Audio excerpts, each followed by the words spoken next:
Yo. We're here again. It's I have another. something else to say, but we'll start recording. Oh, I mean, you can say it. You can share it with the world. No. Is it that deep? Well, no, you did recommend some drugs for me to buy, so some medications. And you're my doctor. You and your wife. You guys are our family doctors, I and you never guys shared that do. list with you. You shared, but some things now that some things are missing. What You is missing? Tell me. the drugs for running nose and cat and sore throats. They're missing. You buy it on Amazon. Now, what's wrong with you now? All those Okay, things are on okay, Amazon. Now, just go to Amazon and purchase this thing to be in your house by tomorrow now. okay. No, No all vex Steve, now. And right. Steve, the code gone the catcher. Steve. No. If symptoms persist, go and meet a new doctor. The code don't they catch for a guy. You don't get running nose. You disorient him for a while. Sorry. Just go to Amazon. You see everything there. All right, I didn't Or know your that. local Okay. drugstore. It's not as deep. You don't need prescription pills, all those things, not lie. You understand? Your local drugstore has, All right, and I'll if go you check need that out. Nasal spray as well, everything there. All right. No No, vex. I am okay. not a certified I don't agree. GP. pharmacist. Not to hire my family. Not with the amount of drugs I bought. Oh my goodness, man. Let's start this show. I want to start this show, by taking a trip down south.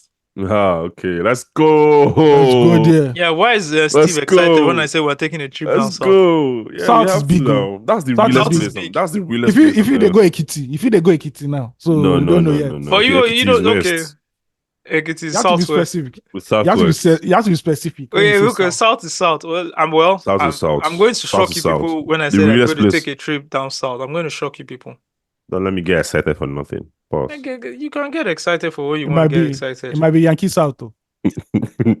Let's take a trip down south. You see how Nah, Osagie. I'm here with my notes trying to write down the sounds to play during the week. I'm definitely not writing this down. So Osagie fell off. Are you serious? Your DJ's is definitely. Shout out to Brenda Fassi. Rest in peace, Brenda Fassi. Yep. South Africa's finest. Come on. Man, Fassi is there though. That's true. Man. Hey, it's still vibes. The Monday. Jam. Let's pump it up. Come on.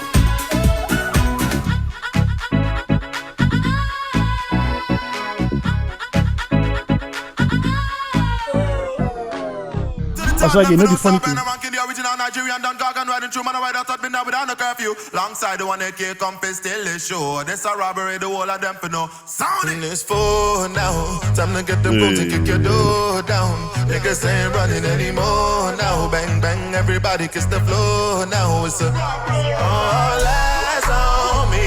I see nobody. They come up now, freeze and I steal the show. It's a robbery.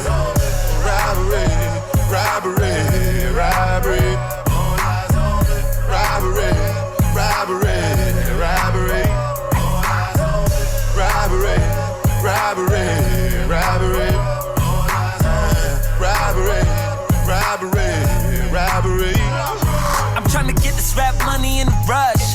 Tell her back it up for me when you see me in the club. Competition dead buried in the dust. I'm like the legendary Brenda Fuss. Still the bud. Once you get it, you never get enough. And you gon' need better credit to get ahead of us. We the power circle, coming to you live from the third world. Getting high off the purple. Hey, bitch, I'm on the top of my game. Black card rap star, look at my face. If you ain't fucking what you here for, I got a 7:30 shuttle to the airport. Therefore, twerk contest, I'm a nuisance. God bless, do it for the youth, damn. I'm at the table with the bosses. You need to table up the losses. It's full now. Time to get them guns and kick your door down. Niggas ain't running anymore now. Bang, bang, everybody kiss the floor now. It's all eyes on me. I see nobody. Stick 'em up now, freeze and I steal the show. It's around. Right. Yes, yes, yes. Hey, Rest in peace, aka Mega. Kenan Forbes, aka Mega. Super Mega. We got trophies, gold medals. As we proceed to gold level. Revenge so sweet, now my whole team can't take blessings, poor level. It's all in your mind. Just keep your eye on the prize. Whoa, whoa, whoa. Yeah, yeah, yeah. Whoa, whoa, whoa. Whoa. I'm just living my life. Are you living your life, guys? Are you living your life for someone else? Let's go. I used to want the title as a freshman. Yes. Now all of my biggest idols are my best friends. Yes. Every instrumental got a death wish. Hey. Took my out the ghetto like the Fresh Prince. Come Been on. doing the best since I fetched Prince. Yeah. Now I'm making solid investments. Being group don't fall, I hope fees do. I'm rocking Jordans, I'm pulling up in the foreign when I pick my daughter up From preschool. Y'all beginners already Come on. got me feeling like I'm a father figure. I got some relatives who treat me like a lotto ticket. A lot of can't handle the way I handle business. They get in touch like pianos by my standards of living. Come on. Season after season, I don't won awards. Come on. Lately I've been feeling like an underdog. We got trophies, gold medals. As we proceed to gold level. Revenge so sweet, now my whole team can't take blessings, poor level. It's all in your mind. It's all in your mind. Think. Just keep your eye on the prize. Whoa, whoa, whoa. Yeah, yeah, yeah. Whoa, whoa, whoa. Come on. Whoa. Let's get vibe right. Let's get vibe right. Steve. I'm just Now living vibes. life. See how you already. Now vibes. Only the strong will survive. I'm not in the mood. Tell me what it takes to be a big boss. Put the pieces all together like a jigsaw. I'm on a different level, I don't think small. I remember when my mama had the clicks card. DSTV decoder getting switched off. Can't even get my super sport blitz on. When I left baby mama, she took it hard. Might as well turn the drama into a hit song. Composure, composure, that ain't a diss song. Composure. Hey, Osagie, they carry you go there. Super baby, Mega, rest in peace. Boss. Hey. Rest in peace, Super Mega. 1, 2, 1, 2.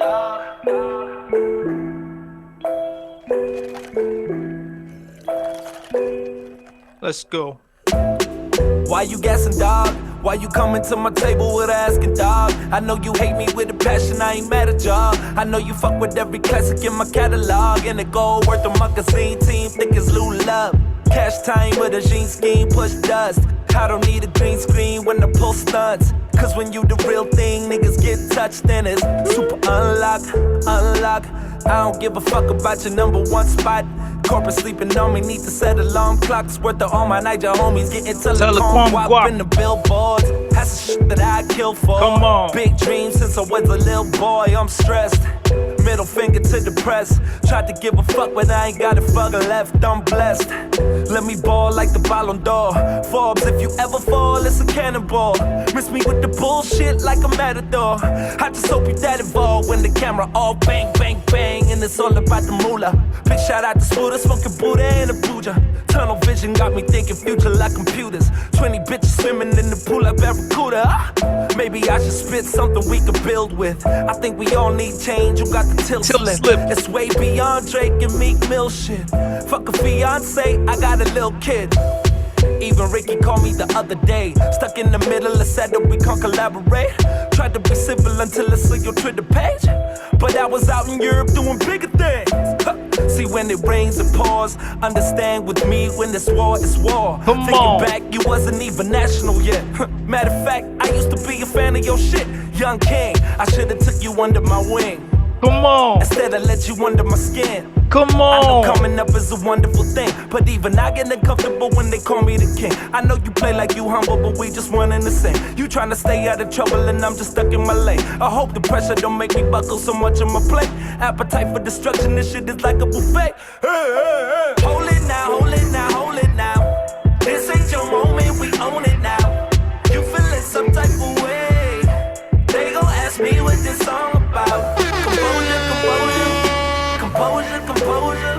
You know yourself. I'm from the future. Let's take it back to the music, cause I can't control myself. Round of applause as we celebrate Super Mega. Sauti. You know the funny thing? Yeah. Here's the series I've been watching this week. I don't know which one. Shaka Zulu. Shaka Zulu. Woo! Yeah. I told you we got to take a trip down south. Essay. Yeah, we got to take a trip down south. Rest in peace, Brenda Fassie. Rest in peace, aka Kenan Forbes, aka Super Mega. Super Mega. What an artist, though. What an Yeah. artist. Yeah. When you talk about the essence of hip hop, and there's a subgenre of hip hop where he holds, to me, like I put the type of music they make and the way they rap, that black excellence. I put Jay-Z, aka there, when I want to listen to some kind of music and just get in some kind of vibe. Yeah. That's what I listen to. Kenan Forbes, man. Greatest. AKA exudes like quality. Yes. Yeah. Like when I just like the idea of him is just like quality work. Yeah. Top quality work. Top quality. That's something I appreciated about him. Yeah. I loved his writing. I loved his. I like how he put music together. I like how he sings, how he raps, You understood production. Yeah. I loved his branding. Like, man. Bro, forget that branding is mad. Yeah. He's a top tier artist. Top tier artist. Yeah. Yeah. Definitely my top five greatest African hip hop artists. Oh, definitely. Definitely. What's the name of the young chap? Lasisi. Lasisi has always been like to me a better rapper. But I just felt that AKA just had like so much quality in his work. Like to me, Yeah. Beautiful artist, man. And I hope his daughter is, doing well where she is. And wish her his the parents best. too. Yeah, and his folks as well. What an artist. Anyways, welcome to Loose Talk, another episode. You guys made it to another episode. It means you are still alive and kicking. That's a big deal, guys. If you don't know, it is a very big deal to be alive and kicking. You know what they say now? You know what they say? When there's life, there is hope. There is hope. Is it renewed hope or just hope? No, just hope. Thank you. It's hope. It's not renewed. Let's keep it classic, please. Why do you need to renew the hope? You see, let me tell you something. Sorry to just jump straight into this politics, but let me tell you, Bat and branding. Branding. It was jacking MKO stuff now. You know, MKO was Hope 93. Yeah. Renewed. It's part of the Abiola clan. He came out from the Abiola clan too. Renewed hope. I love it. I love it. Renewed hope. If you ever had hope that needed to be, I don't know why your hope needs to be renewed, but yeah, renewed. Because hope. they don't dash up before. Anyways, they really took away that presidency from Abiola. Yes. They said, "Fuck you, you ain't getting it." I'm telling you, fuck you ain't getting it. Yeah, because man's won it, right? He won it. Yeah. And the Nigerian military landscape has changed, a lot. Thanks to reforms from Obasanjo first of all, who came in and was like, you know what, I'm not dealing with people's mess. So it has changed over the years, and if it had remained the same, there would have been almost the same pushbacks even from top military rulers again. That's how I think. That's what I think about the whole situation. Yeah. There's a 2017 story published on Premium Times where Obasanjo said, "I have no regret in retiring politically exposed military officers." Well, former President Olusegun Obasanjo has said that he owes nobody apologies for retiring political exposed military officers during Nigeria's return to democratic rule in 1999. He made the disclosure, blah blah blah. Basically, he explained why he compulsory retired them, including the younger Mr. Mai Malari, a lieutenant colonel, stressing that he held political positions that could endanger fertile environment for the budding democracy to survive. It is because it is necessary to stop the sort of thing that took the life of your father prematurely that I had to take decision that all those that have tasted of power that should never have tasted of political offices while they were soldiers that we should ease them out of the army so that they can have an army, or we can have an army that will be completely free from political aberration. And so far since 99, I think we've done it right. Let us hope that we'll continue to get it right, etc, etc. I mean, it goes on to say Amen. more stuff. Amen. Yeah, it says the lesson we can learn is that we have enough tragedy in our country. The Nigerian army, particularly, has had the unfortunate situation where officers, this country has spent a lot of money to train and who had been of great service to the country and to the Nigerian army had been cut out in the prime of their life. Our lesson is that this should never happen again. Basically, homeboy is just like, hey man, I'm not dealing with that shit. I'm not Yeah. letting you guys get You know close. them now. You know them now. So say this one's Yeah. lie. Yeah. But you know, people look at it in a way where if Abiola did come into power, the cycle would have happened again. Because we've had that cycle since 70 Shehu Shagari, right? Yeah, But it since was just Shagari only, came. it was the only once now.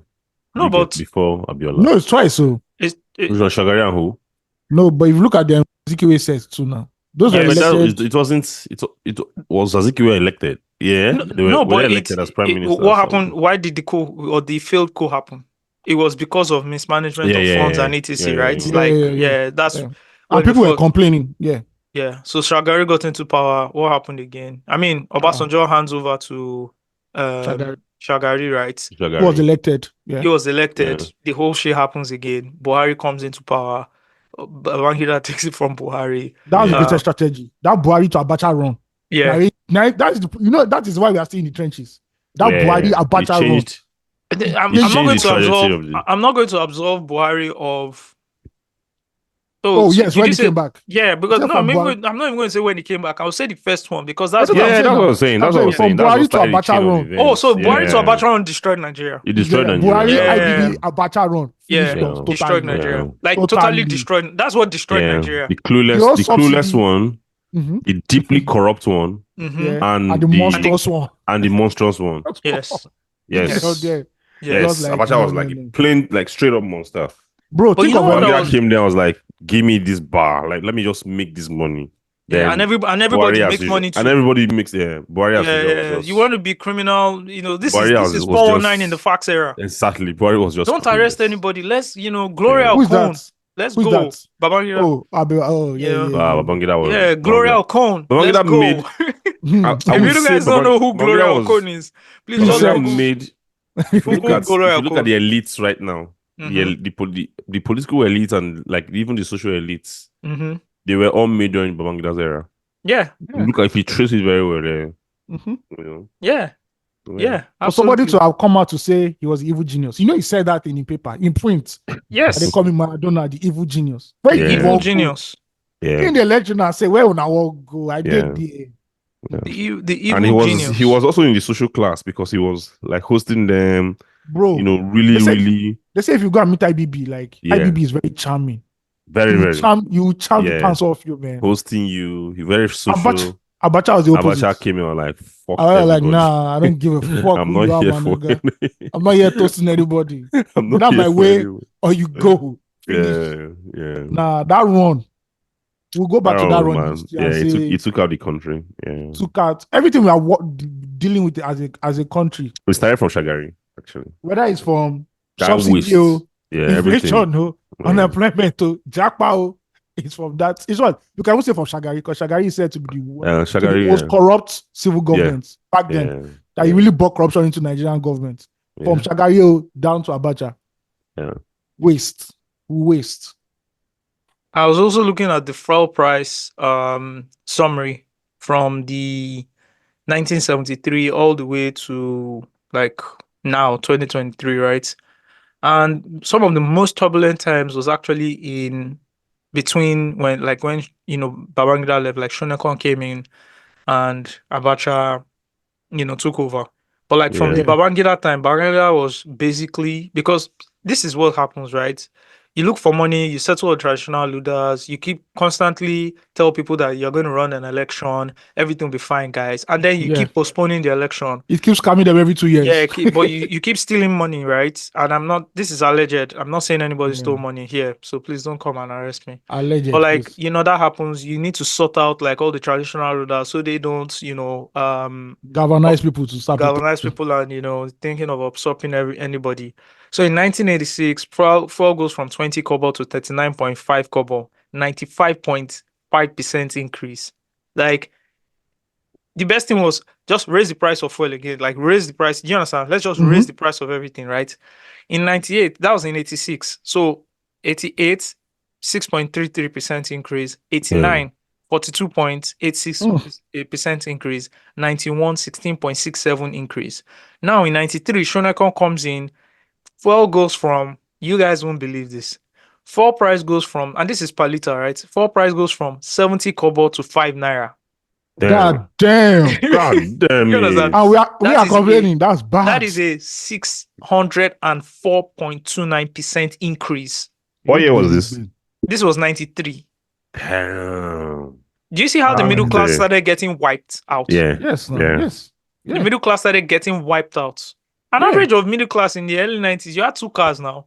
You had 3. Boy, you had 2 cars. You had a personal driver. You had a house help. Yeah. Now, Abacha comes in. Abacha says, okay, then price drops to 35%. Actually goes from 5 naira to 3.2. Yeah, he drops it. 2.25 naira. It drops down. Then he now goes from, this one is crazy too, but not as crazy as Shoneko's zone. This one, he now goes from 3.25 naira to 15 naira, which is a 316% increase. Then in 94, again, drops from 15 to 11%, so 25% decrease. Then goes from 11 naira to 25 naira. The guy just 127. Pam, you can It's understand just a play with terms. when we don't have money again, they will just call something and they'll say Abacha's money, something. Do you understand how much was looted during this period? No, Abacha was the greatest looter of all time. Once they were looting this money in naira, they were converting straight to FX. Switzerland, straight. Then Obasanjo comes in like 99. So by 2000, he goes a 50% increase from 20 naira to 30 naira, right? Then it drops by 26.6%. So it goes from 30 to 22 naira. Then it does an 18.18% increase. Then does a 61.54 increase. Then does a 19% increase, 30% increase. So at the end, he comes in at 20 naira. When he's leaving, it's 75 naira. Right? Then Yaradua comes in. It goes back to 65 naira. This was when the very popular 65 naira. Remember? Yeah. I don't know if the media just, I don't know, stuck on this. This was a very big deal that time. I don't know why I can't remember the rest, but this 65 naira of Yaradua, I don't know. You guys remember it too, right? Yeah. Why was it a big deal? Why do we all remember this 65 naira? What happened? I have no idea. It just stuck. I don't know why that brand is stuck. I think it's because he reduced it. So 15% price drop. Price drop. Then, of course, Jonathan came in. It went from 65 to 144, so a 116% increase. Then a price drop, actually. This is when subsidy came in, right? Yeah. Because it drops 31.2%. Then drops again by 10%. So it goes from 97 to 87 naira. All this while, I think this is 2012, when it goes from 144 to 97. This is when Occupy Nigeria starts. Yeah. And subsidy now. Blue, blue, blue, blue, blue, blue. Remember? Yeah, I remember the great event itself. Yeah. Come on. Anyways, Buhari does his thing, comes into power. Yeah. Nigerians are fooled and go and vote in somebody who is absolutely no idea. Inept. Governance, economics. I say Netflix documentary, The Great Deception. Yeah. Do you understand? Like you said, governance, politics, economics, nothing. Global, and this man said was so clueless that he couldn't engineer his preferred candidates into any position. Every other person would get, any outgoing. Just imagine going out and not having any influence on who. It's not possible. So bad. He couldn't even influence nothing. Nothing. He didn't have influence over anybody. No political. No, I think by the time he was going out, it was clear to everybody that this guy was a scam. So nobody cared about him again. He wanted him to go. Wanted him to very, go. very, Very, very. Anyways, he does like a 124. So he comes in 2016, 2015, but like by 2016, the fuel goes from 87 to 145, then goes from, it goes up to 195. And anyways, by his time, subsidy is still in here, but price still, Yeah. Anyways, my We brother. thank God for life, sir. But Buhari coming in in 2015, and the time, the time of our lives at that time when we were building something, right? Young boys who just started to make money. Just started making money. Oh my God! It was the really timing bad was timing. off for us. It was off. It was really off. Because I can remember the recessions of 2015, the economic decline of 2015 to 2017, 2018. I could remember, right? Bro. Yeah. And that was when I started seeing in real time. I started seeing the drop in quality of life of people around, Like I could see it, I could feel it. I started feeling, and also I started earning money. So that was the first time I started understanding the concept of an economic decline. In terms of, this was the first time I was experiencing it as an earning adult, right? The first time I got notes, like I noted something like that, was the recession of 2008, the economic decline of 2008, Yeah, the worldwide global, global. Yeah, I knew that because I had shares that my parents bought for me, my dad bought for us, that was like dude. So that was the first time I experienced it. Yeah, but as an earning adult, it was in 2015, right? Like I started seeing the drop off in the quality of lives of people around, and I'm like, damn, we really put this on ourselves, on ourselves. So can we agree? I know this is a mute point, but we can just agree that Buhari is the worst Nigerian leader of all time. So he did it twice. He did it twice. In khaki and in civilian garb. He did it twice. Twice. I have no objection to that. There's no objection. It's clear. Yeah. It was horrible. Do you know what it is to be worse than Gowon, who was president during a civil war? A civil war. Yeah. Do you know what it means to be worse than that person? Yeah. Yeah. I mean, we have one now, basically rivaling for that spot. In 18 months, bro. Yeah. We have he's not as clueless as Fahrenheit. No, I just see him as there's no ounce of him being clueless in the whole thing. This is agenda driven. This is this is a grand design. This is a grand design. Yeah, this is design. There's nothing clueless about this one. Buhari's song was that there was no design. They There's no design. There's nothing. And they choose something. Someone was president for 6 months and didn't have a cabinet. And I was like, oh, Baba, go slow. Oh man, this country has been fucked. No, oh my God, I just remembered. The first 6 months he didn't have a cabinet. No cabinet. How was the country running? Yeah, just you know what baffles me about that point? You've run for presidency at least 3 or 4 times. Yeah. It should be at least doing that 3 or 4 times. You should have had an idea of, okay, if I become president, this is why. You know how that stagnated the whole country? Everywhere, pause. Stagnated operations and everything. For 6 months, you didn't have said that if your business was suffering from any economic decline, that it was because it was driven by corruption from the previous government. I don't like to I've as a person, I'm trying to be a better person every day. To my family, to my friends. Yeah. But I'm going to cuss out these guys. What betide you people? Yes, you have to, because you're playing with lives of millions of people. Do you understand? Yeah. They come up with the most ridiculous things ever. They've carried and transferred that rhetoric to now. Must you eat rice on Sundays? Now they're saying that the economy has exposed their fake lifestyle. Yes, that you're punching above your weight. Yeah. That you guys were taking trips to Paris Anyways, let's get into it. Before we get into Mr. What he had to say about Nigerians being wasteful of energy, we have a video clip we'll play. I want us to start somewhere interesting. I want us to start with Mr. It's not Mr. Excellent. How do you say it? Governor. His Excellency. Thank you, my brother. His Excellency, Governor Alex Otti, aka Alex O. Not to be confused. It's the great singer Alex O. And what's the name of the other one? There's Alex O and there was Alex what? Hey, there were 2 Alexes now. Yeah. God, I'll try and remember. No, Ayo, this is your. Yeah, because I listened to their song recently, Alex O and. Oh shit! This is your territory, Ayo. You need to know this. Alex O and fucking hell. What's the name of the other one? I can't say. I Let me think check the my Alex video. Oti is confusing us. Yeah. I'm trying to remember. Alex O and who? There was more than one Alex. Alexito. Alexito. Yes, yes, yes. Alexito. Yeah, Alexito. And what's the name of the guy that sang the remix the Tracy Chapman record? I Uh, wonder why, I wonder why, I wonder why. I want you so much. No, I no, can't not remember. that one, not that one, not that Oh, no, one. that was Tim. Sorry, not I had to I can't say. remember. I But can't. remember that guy? Yeah, I remember the guy. I You remember the remember the guy song clearly. I remember that song clearly. clearly? Yeah. Yeah, the record. Anyways, let me pull out this interesting tweet because I actually went to look for the budget and I found the budget, but let me read the tweet for you. This tweet was delivered by I don't know if you guys know Basilabia. No. Oh, okay. Um he's the co-founder of Very Africa. He talks a lot about governance and politics. Pretty solid guy on Twitter.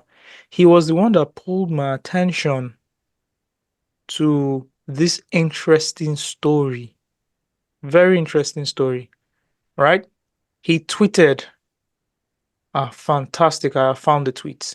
He says, 1 year in and counting, and Alex Oti has not built a sewage system in either Abia, Aba, or Umahia, has done nothing has done next to nothing in public water works, and a decent municipal solid waste management system looks like a mirage, but he is spending 10 billion naira on a film village. Woo! Yes, and I went and found the budget breakdown because they have to release it, and lo and behold, it's actually true.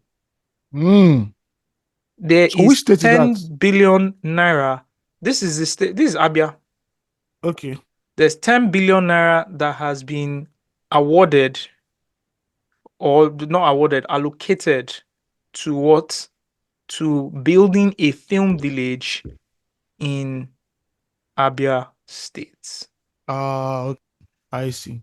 Fantastic. I have found it. The top 10, it says top 20 most expensive capital project in Abia. Number one, the construction of Ogwe Umuaka Road, 3.2 kilometer in phases, 960 million naira. Purchase of buses for government, house, and MDAs, 1 billion naira. Purchase of two number Toyota Hilux, 1.5 billion naira. Wow. How much be looks? I don't know. Purchase of vehicle for commissioners, judiciary, and permanent secretary, 1.545 billion naira. Conduct of local government elections, 1.7, let's just say 1.8 billion naira. Purchase of motor vehicles for government house agencies. Steve, is everything okay? Purchase of motor vehicles for government house MDAs, 1.8 billion naira. Construction provision of Abia State Public Service Academy, basically 2 billion naira, right? Government-wide digital transformation projects, 4.65 billion naira. Please, when everything we've been reading now, we know what it is. When they start saying government-wide digital transformation project, You that's know, when it's about to go Go. down. Ta-da-da! Mm. That's when my own antenna start going off. Mm. Government-wide digital transformation project. I don't understand what that is, but It's government anyways, wide. that cost 4.65 billion naira, right? And this is from the office of the secretary to the state government. Now, is establishment of film village, 10 billion naira. guys. So why is the government establishing a film village? Let me put this scenario in, right? We all know Lagos is the hub of entertainment, or blah, yada, yada, yada, yada. And in the last 2 years, we've seen the creation of 3 film villages by 3 different producers, Ibrahim Chata, Kule Afolayan, and the other, I can't remember her name now. Not a Bolanle Austin comprehensive, Peters. not a comprehensive film village, compared to what the 10 billionaire will give to you, to be very honest. Let's continue. Let me ask you a question. What was the cost of those ones? I know the like Kule's own. I have the idea of the scope of the Kule's one looks like the most complete one for now. It looks like the most complete one, but it's also not like a comprehensive. Like it's not like all of them. All the 3 film villages are still undergoing construction. They're not yet complete yet. They're not yet complete. Ibrahim Chatta's film village, which is situated in Oyo State, cost 1.4 billion naira. I know that. I know Bolanle Austin Peters is building a 10,000 acre film village in Ekpe. Yes. That's true. And Kule Afolayan is in Oyo State. There's also another film village in Delta State.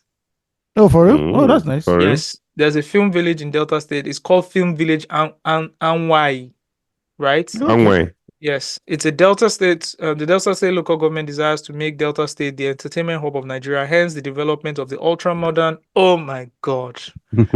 Ultra modern red flag. Red flag. Filmmaking and entertainment village in Delta State. The film village, which is located at Anwai, Delta State, Nigeria, is expected to provide resources for filmmakers in Nigeria all over the world. Blah blah blah. Pre-production, etc. Total land area 44,000 square meters. Designed and project managed by CDA.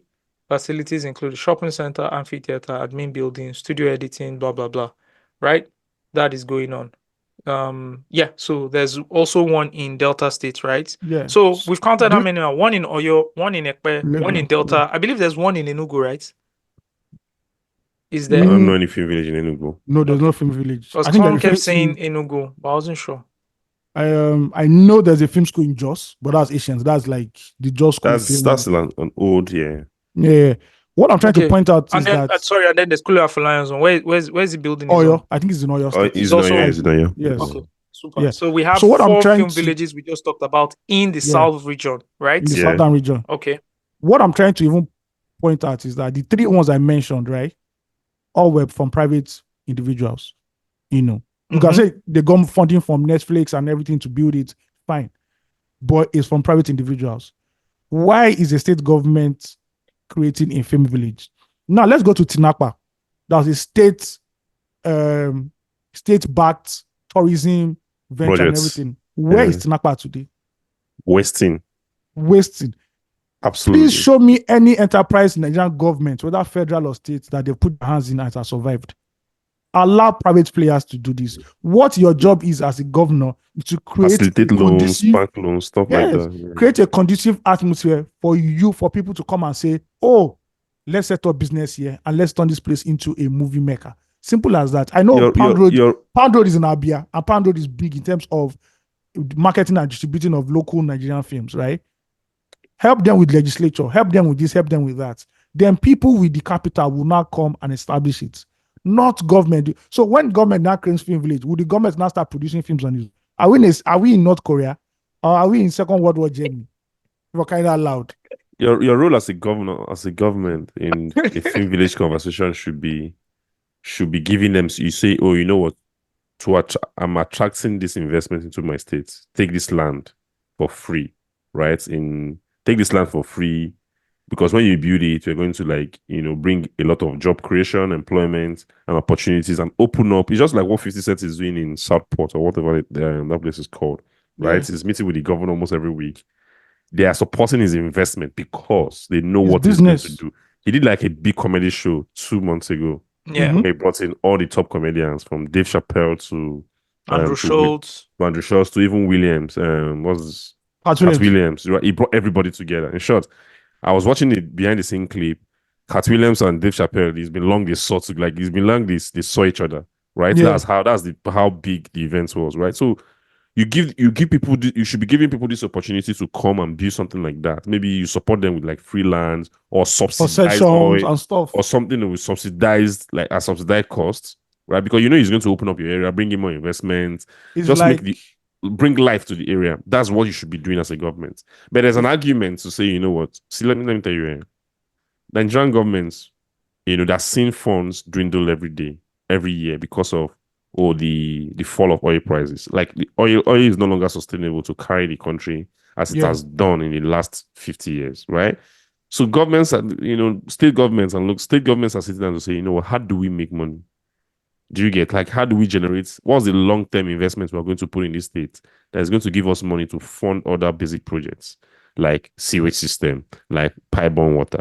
Do you get? I'm not making an excuse for OT. I'm just pointing at like the concept of their thinking that might lead to this kind of like using 10 billion naira to fund a film village while there's still basic needs, like immediate needs that are not being met. But to that case about sewage, this year, especially this year, OT has been very, very particular about waste management and making Aba and the state entirely a very, very clean state, right? I remember he constituted a committee, you know, he's doing, there's this monthly sanitation now that is like really, really driven. He bought like a lot of like equipment and, you know, from like vans to tractors to like wheelbarrows, like things to support waste management across the state and stuff like that. It's not as comprehensive as she should be for a historical 30 state like Abia, right? And that's what I feel that he should be spending money to. But I think the arguments I'm making for him is that I think they're looking for long-term investments, something to generate revenue. Because if Sanwo-Olu sits down today, even with everything Sanwo-Olu is doing, Sanwo-Olu will still sit down and tell you, the first thing Sanwo-Olu will tell you is how much the state is generating. That's how these people think. So they have to generate money. Do you get? And I think that's what they're looking at, you know. Well, now on this, at least he's better than that governor who built a church in the state. Exactly. Maybe he's collecting from the tithes. We don't know. Maybe that's down the IGR. Maybe that's down IGR model. We don't know. Or the state that has a stadium. The governor is dragging Nigeria with God. Right? Tithing is supposed to be for God. Yes, man.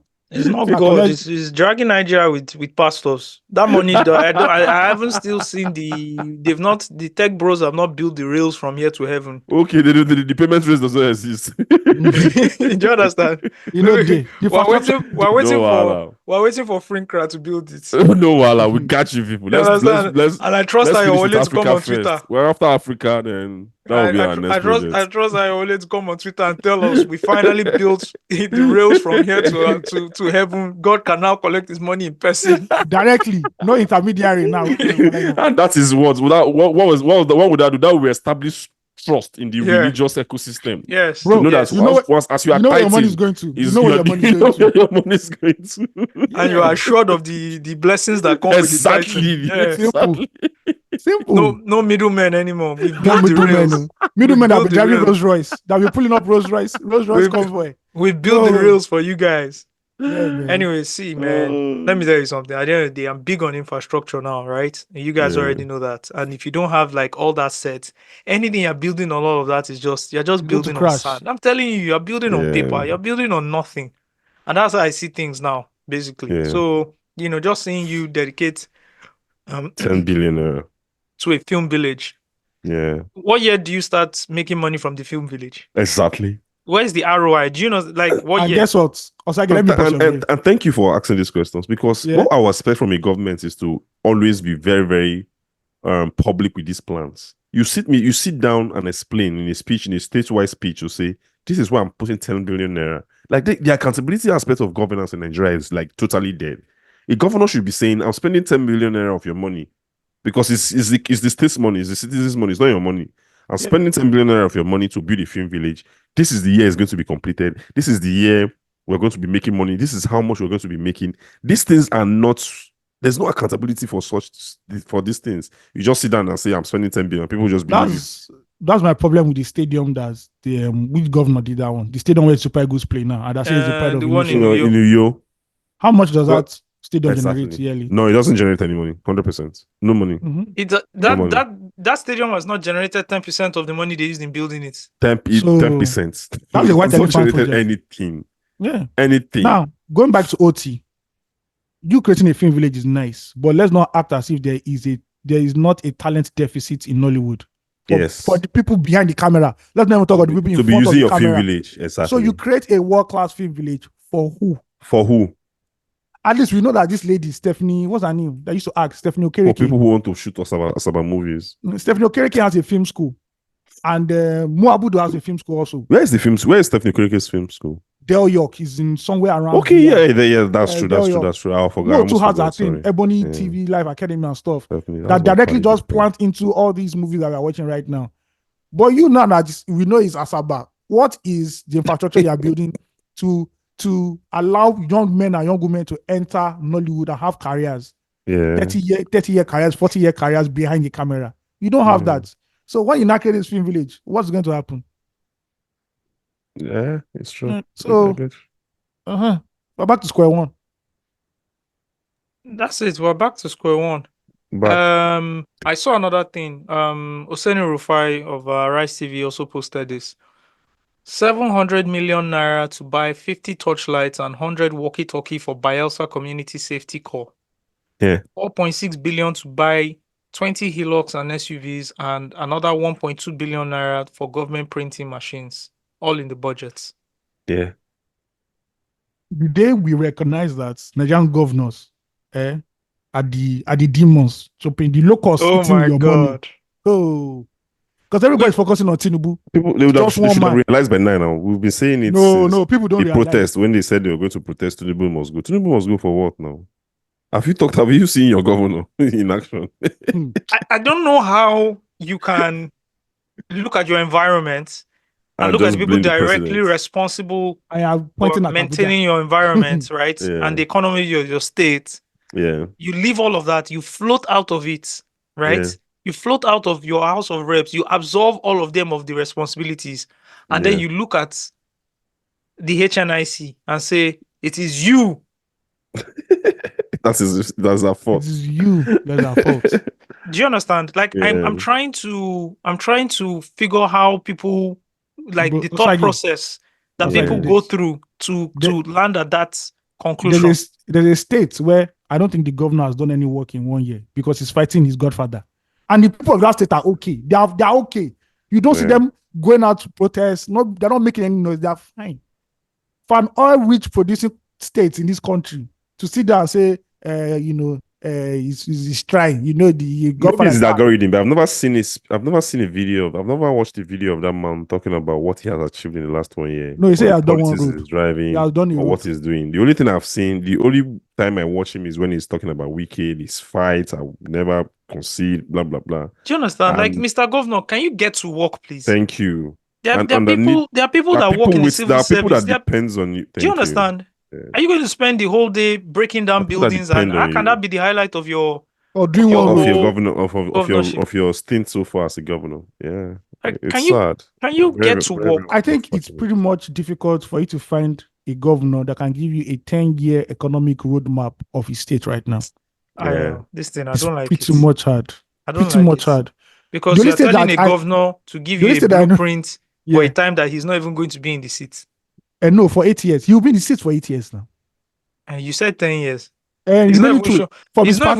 He's not even sure if he will make it to the next round. The only state I know that has that, I can't absorb them because I know that money is not reaching us. We all know where that money is going to. But the other states, please, can you just show us that, this is how I plan to, help this state economically? How many jobs will be? None of them, but they want to build airports. All of them want to build airports. All of them want to build airports to people who are not the one in Enugu went and built an airport that nobody uses. Nobody will use it now. But he went and built a whole airport. I was there in March, empty. Did you land at the airport or did you go by road? I went by road, but we went to the airports. Like when we're leaving. Like, is the airport functioning? Like, are planes taking off? Are there local flights? No. No local flights. No. That's why we visited, just to see what was happening. Nothing was happening. The airport was But to do super highways, We're really dry. we're like airport staff in the airport at the airport. There were staff at the airports. There's staff at the airport. There's staff at the airport. But no planes were taking off. I saw like planes, but there was no takeoff, no landing, nothing. There's no activity. There's no activity. What? I have a theory now. These airports are just garages for the state governors for their PGs. That's all. There's no this thing. You know, one thing I've noticed as we've been talking about this, especially this week, especially with this whole Alex Oti stuff, you know, one thing I noticed? Well, I noticed that people, general people and friends have been quite quiet, you know, in critiquing Mr. Oti or our excellency. When it comes to mismanagement, and you know, and I started digging, okay, what political party is this guy under? Check. Oh, Labour Party. Oh, yes, he's from Labour. So, what I'm trying to arrive at now is most of you guys who say you want the advancement of the country only seem to have energy towards a particular political party, and to an extent, a particular set of people from a region of the country. And so it's still back to this whole, there's some tribal war going on and there's some political, you know, affiliations going on. So at the end of the day, if you can't call to order people that you like sort of like represent your own definition of change or advancement, and you only, you know, seclude or you only have energy towards a certain set of people, are you being honest as a person? We're back to the same old problem of APC. Because PDP. When Basil put this thing up on Twitter, people started attacking him. And they sounded like people legit attacked him and started saying, you know, why you should build a film village. Why can't you build a film village? And it still goes back to that thing Steve says. Once you have sworn your life to an ideology, to get out of it, go hard. Because when whatever ideology you have is being critiqued, and is being critiqued for good reason, because you have sworn your whole life and identity to it, you can't critique it as well. You don't have to support ridiculousness. And that's what I saw this week. Yeah. And I also don't see a lot of energy towards governors outside of Southwest. I still don't see it. I see a lot of energy towards, the governors in Lagos. But you guys that stay in Lagos that have states that people say it's because of the concentration. So let me put it down. It's because of the concentration of Twitter users. If you go on Facebook, there's especially when Okawa was governor, because Okawa, like, Awka Ibo is from my side. And I saw this bias from like the Urobos and especially the Urobos and not even the Shakris, the Urobos, right? A section of Facebook that we wake up every day, they're just giving it to Okawa. Yeah. That's on Facebook, because Facebook is a different, social media platform than Twitter. Lagos is a Twitter, like Twitter in Nigeria is a Lagos-driven affair. We should all accept that. Like most of us stay in Lagos, So if I want to, for example, if I want to bring an Okawa case to Twitter, there's no like large number of concentrated users that will support me and drive the conversation. It will get swallowed up. Do you get? So you're trying to tell me now that people who come from these states, because they don't necessarily live there, don't give a damn? They don't give it, because why? They don't. You're paying your taxes in the state that you live. That's where you're state of residence. And also, there's something called influence. What are the influencers talking about? Right?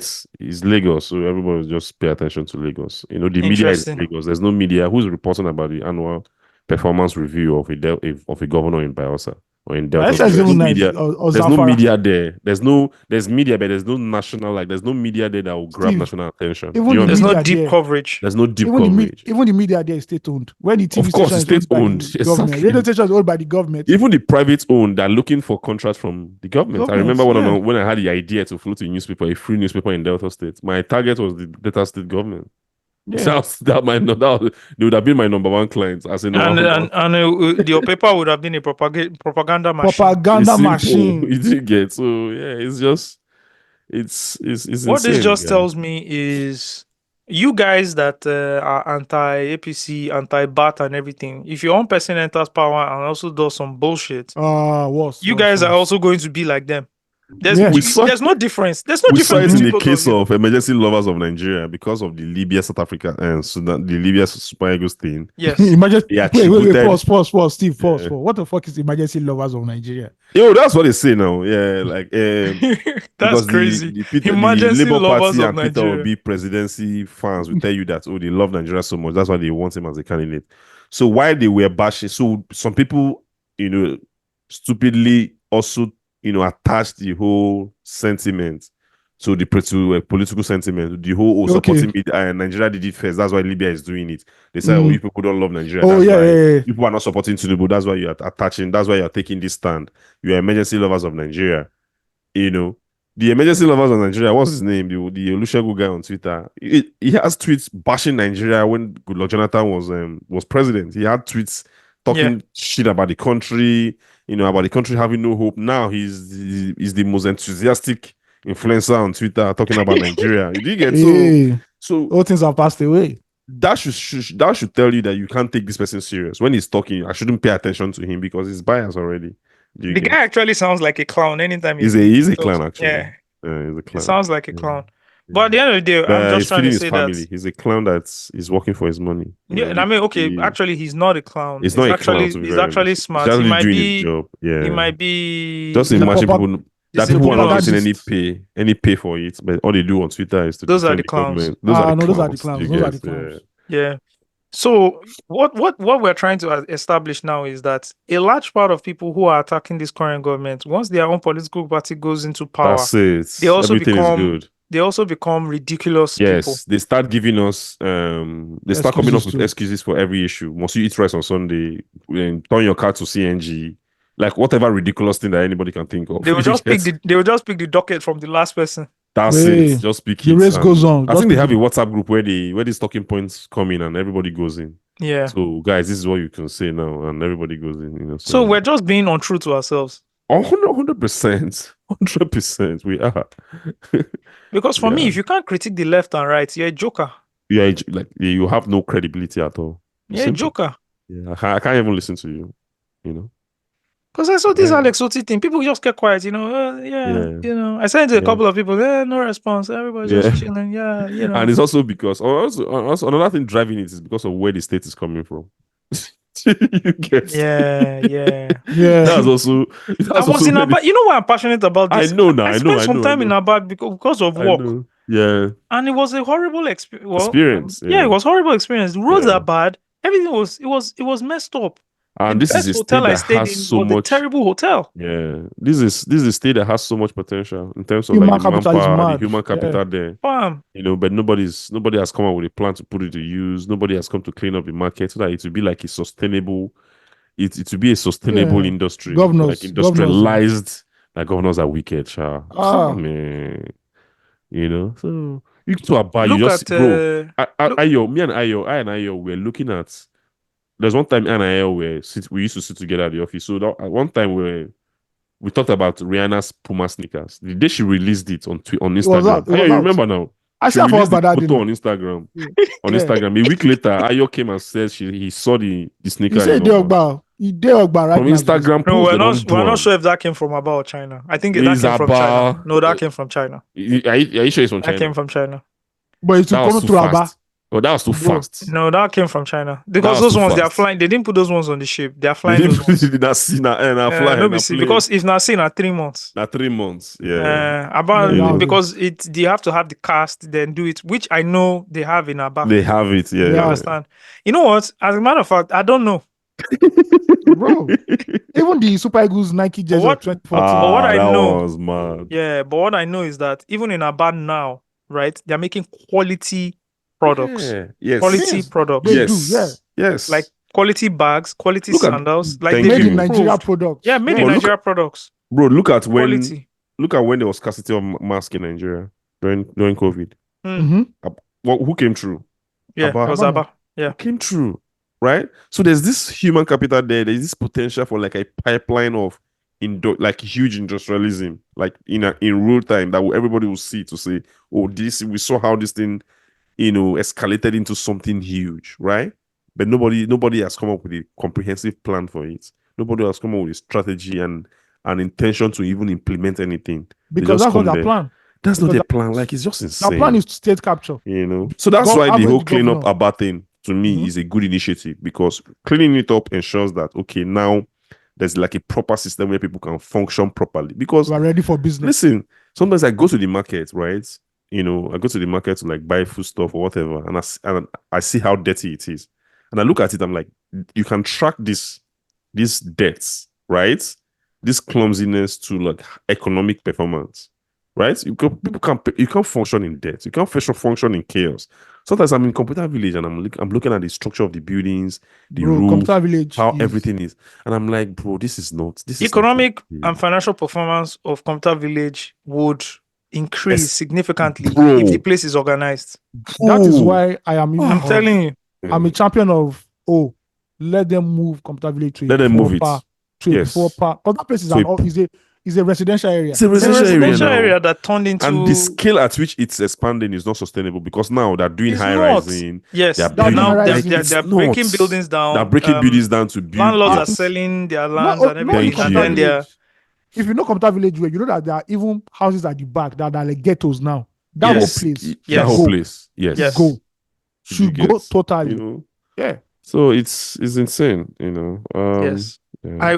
While we're on these phantom projects and all of that, Enugu State is building an international conference center. Yeah, huge building and everything. You guys can check the pictures. It's very important. That's where they hold confab. And confab is very, very critical to nation. And you know that our Steve is actually trolling us now. You know our president said there should be a youth confab. You know there's youth confab. And Osagie, I hope you are going. Osagie, you have to go. We need you. Go and represent those stuff. We did official podcast for the youth confab. You guys that we're breaking down the issues every day. I hate both of you. Yeah. When they give you the extra code, you go run. No, I mean if there's money to be made, hey. Yeah. Anyways, Basil like says $1 billion for your digital coverage. No, digital wide transformation coverage. Digital transformation. We've been transforming things since the 60s in this country. I know the transform. You know the one that we've been doing that has been there forever. Digital switchover. Yeah, digital switchover. They've begged, they've threatened TV stations. Everything. There's nothing they've not done. There's nothing they've not done. Yes, so digital switchover. It will happen in 2021. It will happen in 2020. It will happen in. You can't force Muri international television to go and switch over. When they are ready, they'll be ready. Don't rush us, please. Basil said Enugu has a legendary pipe-borne water problem, but this is what the FAAC allocation money that Enugu gets is going to be spent on. Yeah. Again, I ask, what is the point of state governors in Nigeria? Yeah. State governors in Nigeria are causing more harm than anything that is going on in the presidency. Yes, I'm telling you. We've established it on this podcast a few weeks ago when we saw the allocation that is awarded to these states. Every year. Do you understand? 2024 already. If I was Tinubu, I'm going to go on national TV live on NTA. That's what I'm going to say, guys, hold on. Why are you guys calling me T-Pain here? What about T Sonwolu? What about T Alex Okoti? Thank you. I say Okosi, Alex Oti. What about T every other person? Like, why am I the one causing pain when the people who are in charge of your states are building a whole freaking international conference center when your state does not have pipeline? Let me speak like a golf boy. So I've thrown everybody under the bus now. Tete. What used to do a bi-monthly, like a review where you bring governors together. A media palace. You need your stand-up. What have you done in the last 2 months? Yes. That guy's the headmaster. That guy was the headmaster. Do you understand? Because I need to understand why Enugu is building an international conference center. Why are you building an international conference? Do you know how much? This is billions. This is billions of naira. I like your Afrobeat points. Flavor has to perform there. Not every time you do instead O2 of Flavor going to O2, let him go to think of what that money can do. 042 instead of O2. Bro, you got to be thinking ahead. Osagie the door. Osagie the door. At the door, Lavi. At the door. No, this thing, it as Basil they tweet this thing. The thing just bust my head. They bust my head. I don't know. There are more projects in more states like this that we don't know about. Yes. Farm. Look at that one in Bielsa building secretariat 2.5 billion. Or is it no, not 2.5 billion, 1 ridiculous amount of money to build a secretariat. And I'm sure there are schools there that need roofing. Roofing, just come on roofing, no. Brother, if now roofing, make with the thank God. Oh man. Nigerian government. Anyways, the best set. Anyways, the national grid collapsed again. Well, 3 times in a week. This must be like they say she convert it to CNG. Record breaking, right? Yes, I tell you. Can we convert the national grid to CNG? But now the explosion go mad. I mean, maybe just do like that too. Now no the explosion caused this last one, no, have you? So there are 3. Then they said the third one was like vandalism or something. Second one, I don't even know what they just said. Just 3 in a row. The concept of national grid does not even make sense. Like, why is our like source of power concentrated in one place? At this point, we should have regional grids or even state. Do you understand? It's even a security risk. Just imagine now we're at war. The first place they should target is just we'll just bomb them first. So 999 security. Is the national grid now? You target now. One time, no lights for anybody. So yeah, it's very easy because see, once power goes. Not in Nigerian context, not in Nigerian context, because that's how we live. That's true. Actually, they shouldn't target the national grid. They shouldn't target because it's our normal everyday life. Yeah, because everybody will just switch on their generator. But people don't switch on 1K now. Like the liter now 1K. Nobody everybody switch on gen again. People have converted their gen to CNG now. CNG. Nah, so I did it first. Steve did it now. I did it first. Oh, God. Steve has already converted his own now. How many times has national grid collapsed this year? I think it's in 2 digits. I think it's in 2 digits now. Man. I know the funny thing. I know the funny thing. Nobody will be queried. Nobody will be sacked. No investigation. The people who have their jobs there will still continue having their jobs. Smooth, no consequence. They will even collect 13 months. They'll collect bag of rice and chicken and oil. This December. The concept of rice and oil. All right. Man. So the national grid, Nigeria's national grid, in fact, Nigeria's national power grid struggles with frequent collapses affecting millions. The grid supplied about 3,500 to 5,500 megawatts to 200 million citizens, which in this case is it's too come low. on, man, it's too low. All right. And in 2024, it experienced its highest number of collapses since 2019. Experts blame aged power plants, some are 21 years old, and poor maintenance. Other factors include underpayment to generation companies and underpaid government subsidies, leading to the prolonged outages harming businesses in households. So far in 2024, the grid has collapsed 11 times. February 4, on March 11, on March 12, on March 28, on April 10, on April 15, on July 6, on July 5th, on October 14th, on October 15th, and I believe on October 18th. You know, one day that grid will totally collapse because it feels like something that is, but you know, when you have a bad generator or something and you're just managing it, and one day it will just totally finally give up on you. That day is coming. Because now they manage like this now. Why can't, like, I don't know what to say. We said everything before. Why can't we build another grid? I don't know what to say. I really don't know what to say. Like, I don't know how to address this again.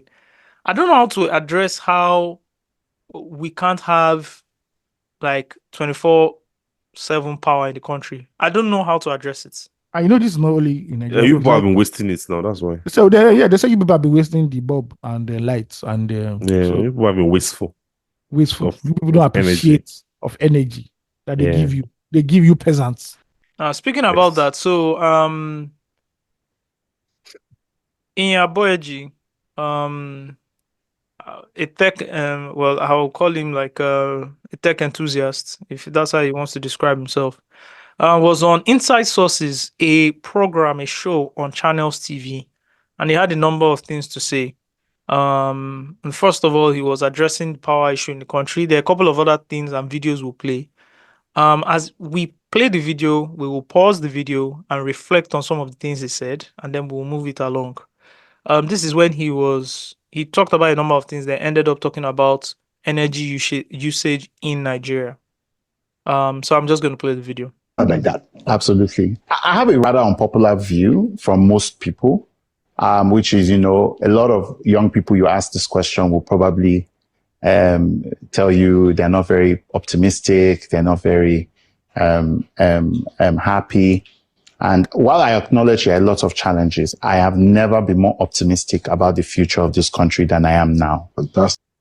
Let me just pause that. When you hear people talk like this, you have to be very, very wary. That's always a red flag for me. If your eyes were low, you have to open your eyes well. You know how Sabinos uses his fingers. Shine your eye. His index and his thumb thing to open his eyes. You have to shine your eye and start listening. Open your ear and start listening well. Let's go. And perhaps it's because I'm an avid reader of history. I remember in 1971, again, I wasn't born then. I was born in 1991, maybe 20 years later. But from the history, in 1971, the US unpegged from the gold standard. And that was a very tumultuous time for the US, right? Because ultimately, currencies need to float, things need to be priced in real time, and so on and so forth. But unfortunately, the US economy was sort of weighted to the gold at that time. Yes, yeah. And had to be unhitched from that. And it was done by a very unpopular president that we know today as Nixon. Yeah, the guy that was impeached. It was impeached. Yeah.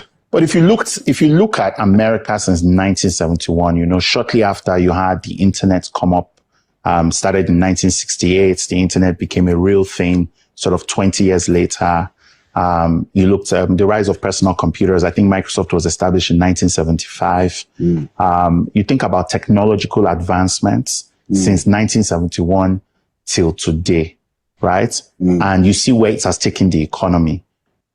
I'm going to pause there. Did you guys hear what he was saying? Are you guys listening to this thing? Yeah. You're good. He's an avid reader of history, but I don't think he understood history. Because at that time, America was already like a world power. Yes. Right? This post-World War, so America's already a world power. What? Yes. I'm even fantastic observation, Steve. Yeah. My observation is when people speak like this, like when they speak very well, right, and they throw a lot of things around, you have to be careful because this is this is how to kill a Nigerian. If you want to kill a Nigerian, just speak well and say a lot of things, right? Using a lot of analogies. You get. See, we're journalists. We've done, we've done this before in meetings where you say a lot of big things and do everything and you get away with it. He talked about the US in 1971 and unpegging from the gold standard, etc. Yes. Then all of a sudden he now says if you look at technological advancement, the power of the internet, what's the correlation between both? I don't get to.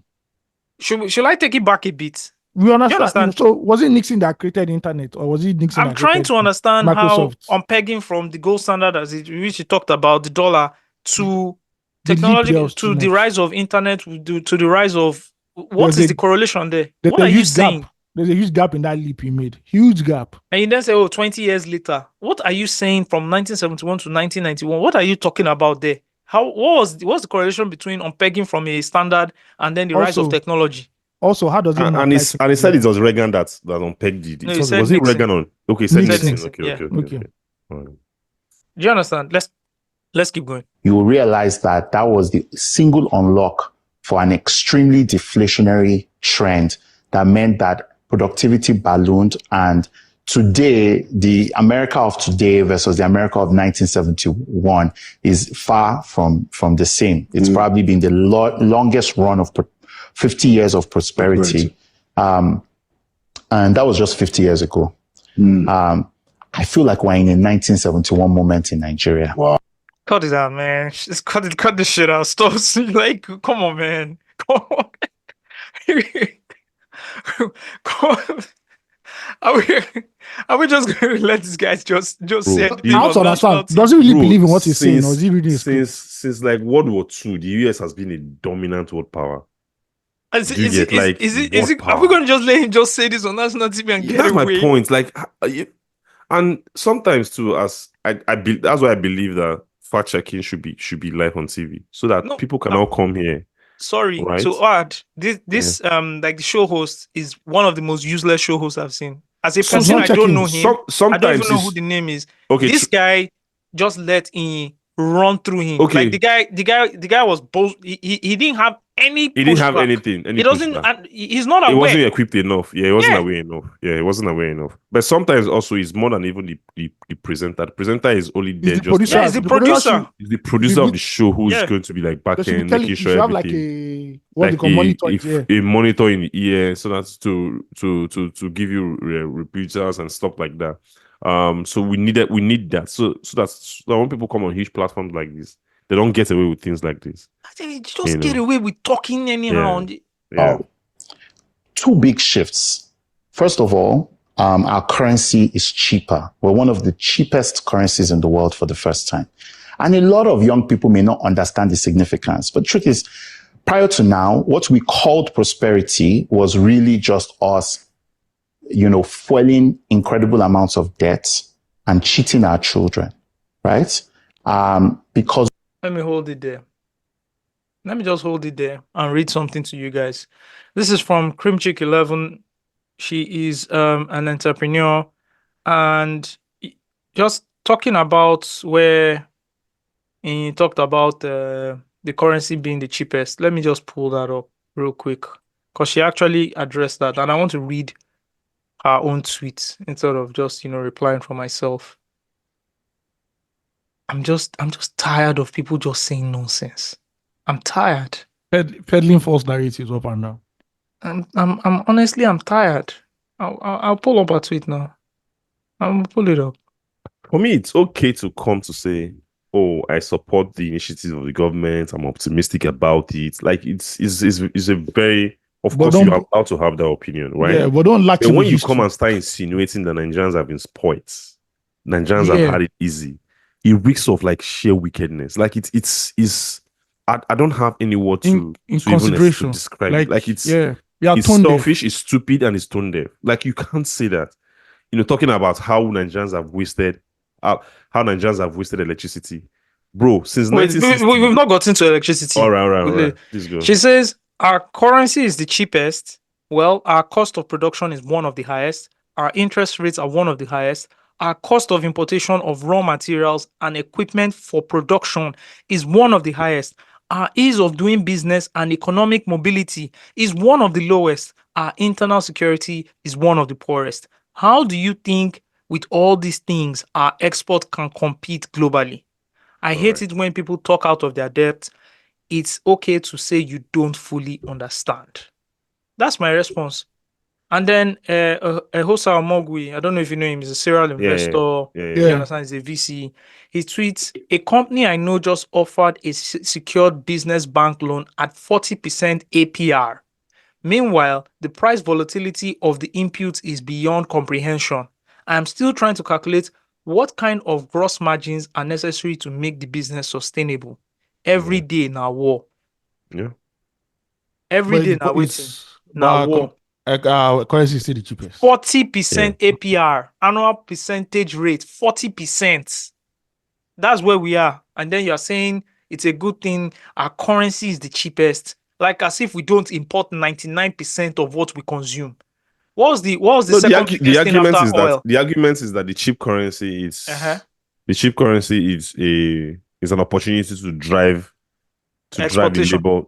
I don't drive the labor workforce. Yeah, labor force, international for people to bring. But you don't even have the infrastructure for a you don't have a conducive, an optimized production country, right? Where's the electricity? Yeah. He said even when the cost of production is high, right? Cost of labor is low. But it doesn't match up. With the national grid collapsing, you're using diesel, you're using CNG, you're using fuel to power your plants. The diesel and the CNG you're buying, bro, you're buying it at an expensive after rate producing. How are you transporting your produce? What's you produced from one place to the other? Have you tried to pass through? Bro, I've done importation. Have you tried to pass through the Nigerian customs and do business there? It's a hellish experience. Have you figured this? Like, do you think people?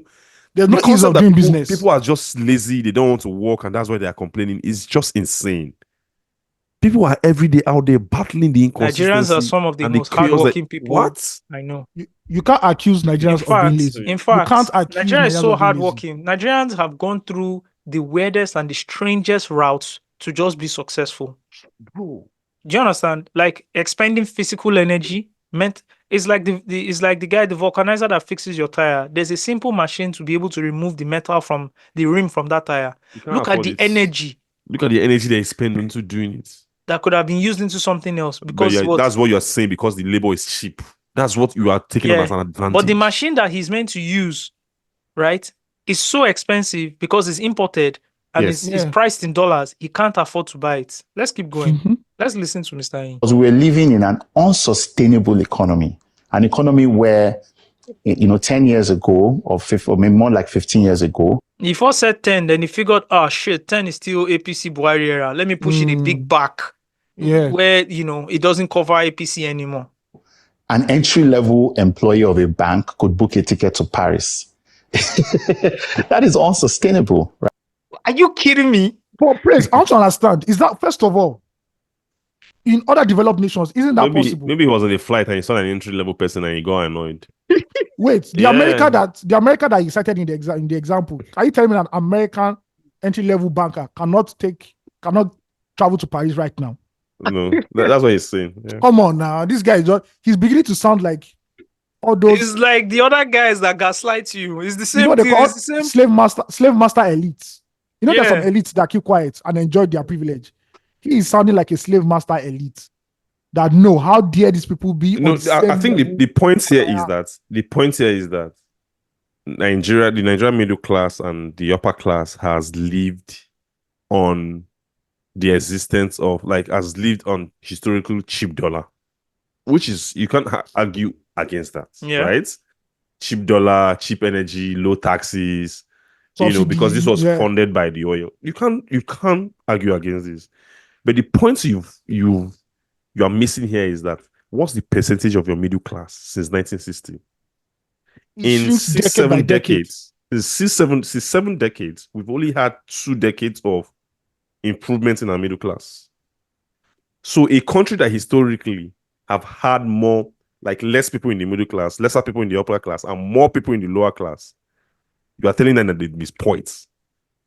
So 2 out of 6-7 decades, we have growth in our middle class, right? And you are using this small group of people to define the whole population. Do you understand?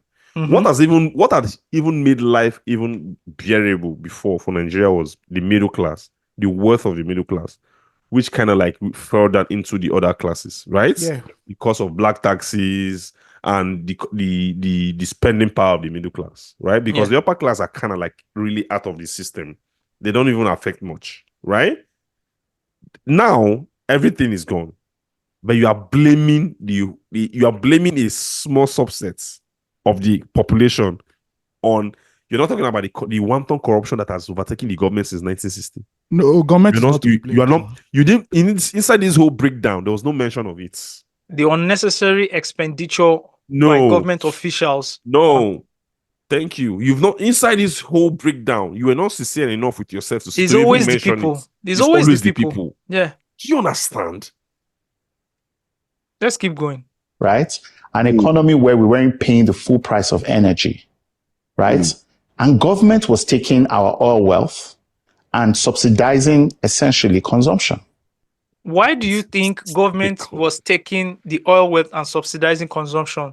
Do you not think it is because of the pricing that has been placed on the exportation of the diesel, of the oil, and then the importation of the refined oil? Do you think if you remove that pricing, right, do you think we would need to then subsidize? Why do you think the subsidy came in the first place?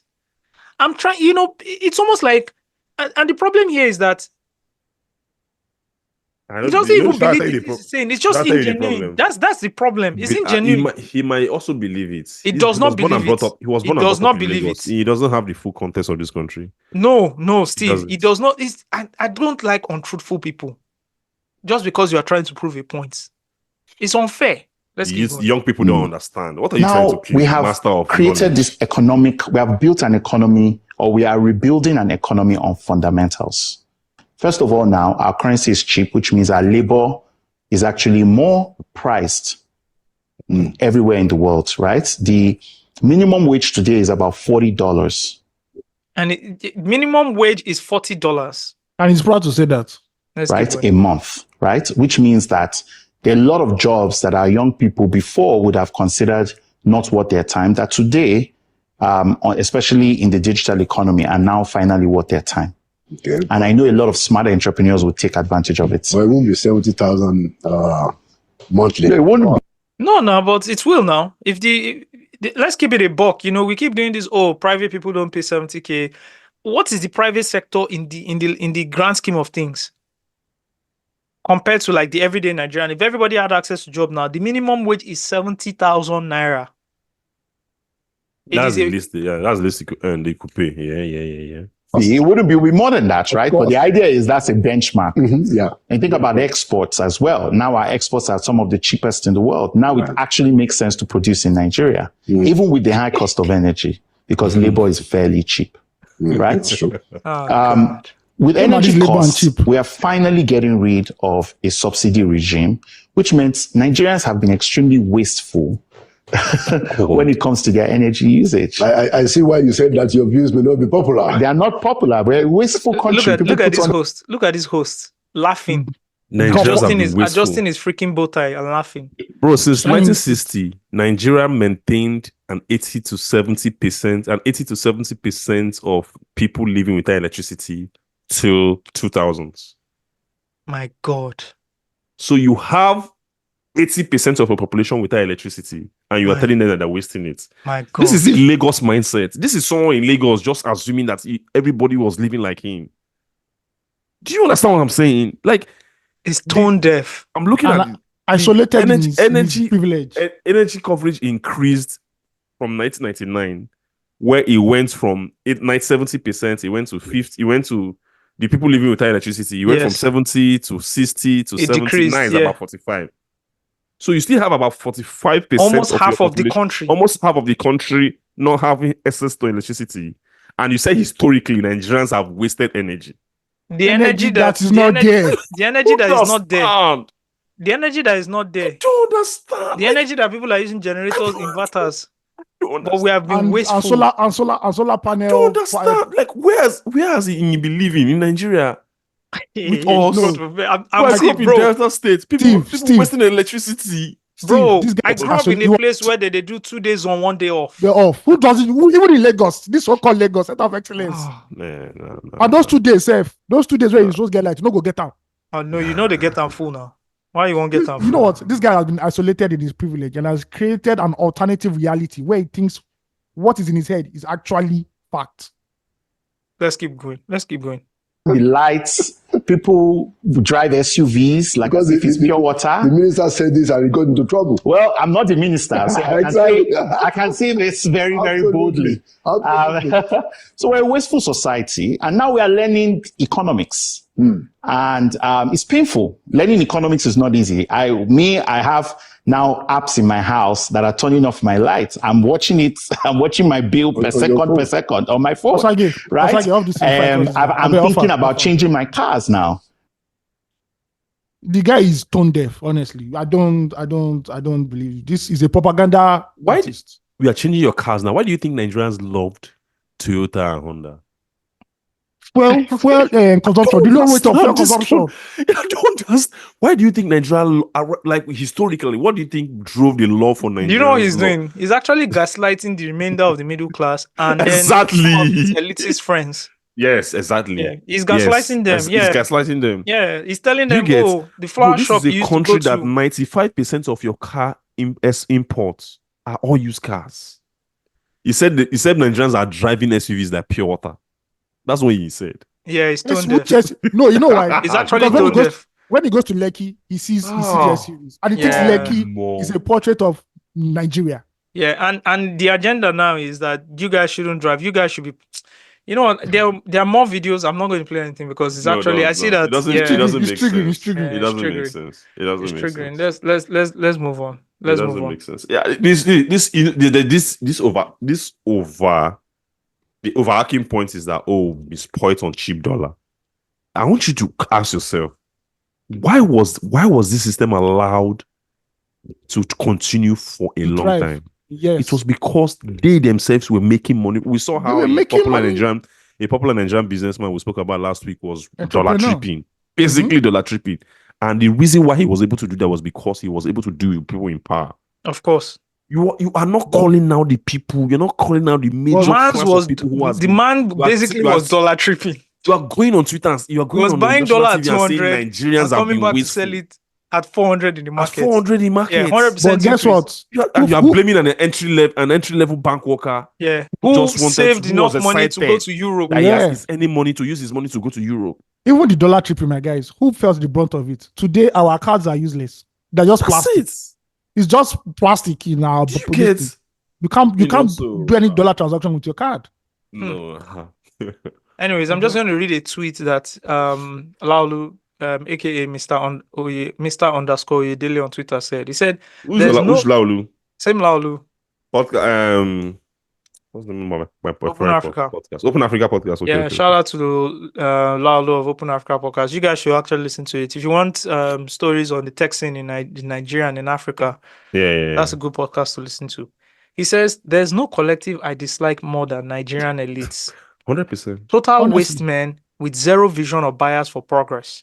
The only thing in their collective head is LX600 and Lekki property. Yeah. They'll drive a 200 million naira car through flood water from overflowing gutters with no sense of irony. Cannot influence progress to save their lives. Service estate merchants.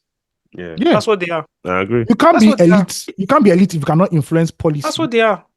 You go on Bodilon Road. There are open gutters that you can fall inside. And this is where the elite are meant to be living. Sorry, in case you don't know what Bodilon is, in case you're outside of Lagos, Bodilon is where the president lives. That's his private residence. Like literally, it's you can say it's the Mayfair of Lagos. Yes, because that road is actually, you see the buildings there, you understand that, okay, and the different zones. Yeah. But still, if you look at that place properly, you still see their children go to the high-priced restaurants, right? And have fun and go in there and speak their Queen's English and come out and jump the gutter to enter the SUV. Yeah, gutter is not closed. You know, this is portals. You know, there are portals in Ikoyi, there are portals in. You know, this is that he just went on TV to say. Yeah. It's the same thing with every home and garden. It's just gaslighting. It's the same thing. People are too lazy. Go and farm. Use your house to farm. Animal talk. Yeah. Of no nation. Yeah, it's just the same thing. Yeah, it's the same thing. Every home in garden. My whole garden. I know your whole garden is like cement. Is cemented and concrete, but break some so that you can have access to sand. Break my landlord's house and plant a garden because every home should have a garden. Yeah, so that I should show my first lady that we're not lazy. Yes, every home a garden. Like and what you plant there should be able to sustain your family. Yes. Even though we're a family of 5. Yeah. Even though we're in 16th century England. You don't worry on his next trip to Paris. Only him will be on the flight. I think that will make him happy. You should not just enter Air Peace because they will take you to another destination. Did you see the video? The video I saw it though. They wasted time and they couldn't. They wasted time and they couldn't use the. An Air Peace flight was meant to land at Gatwick, ended up landing at Manchester because they couldn't. They left late. They left at a later time in Lagos. Yes. So the time slots for landing had passed, and they couldn't get a new one. So they diverted them to Manchester. There were 21, 24 flights, 23 minutes. They didn't make it. It's only the Nigerian one I won't make it. I'm not surprised. I don't laugh scatter. Yeah.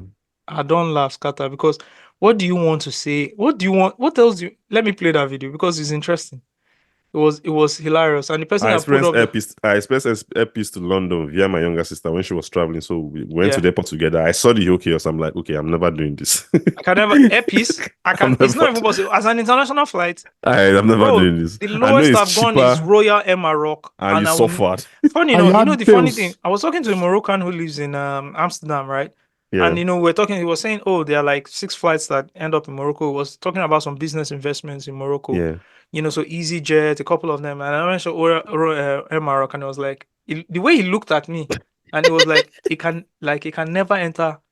A Moroccan, though. Yes, he said like he can never. It's cheaper too than the other options, so that's what. And that's why you enter Wahala. Situation there is Wahala on this flight right now. We're like 5 hours behind schedule landing at Gatwick, and we're in Manchester. People are not happy.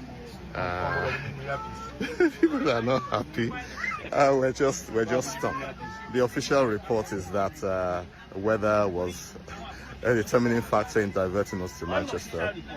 The official report says that weather was the factor why we didn't land at Gatwick. But truth is, we took off 2 hours or so late, and I think the landing rights were withdrawn because we missed our slots. But they're not telling us that.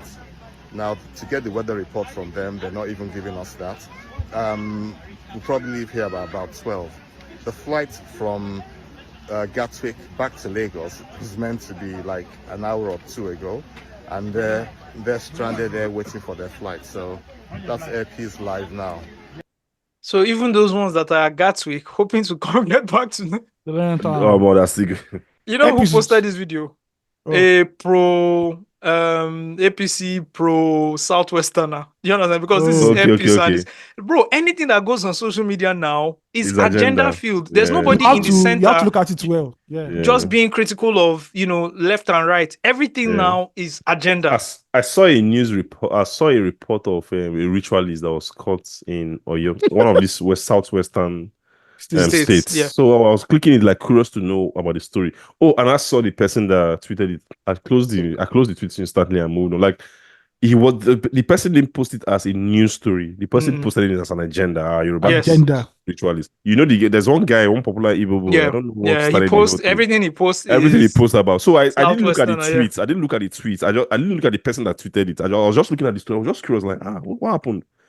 Then my eye went to the person The that His posted it. handle. Closed the handle. I closed it immediately. That's how much you have to be very careful on Twitter, because everything is now driven by tribalism, by political bias. Like, you have to really be careful.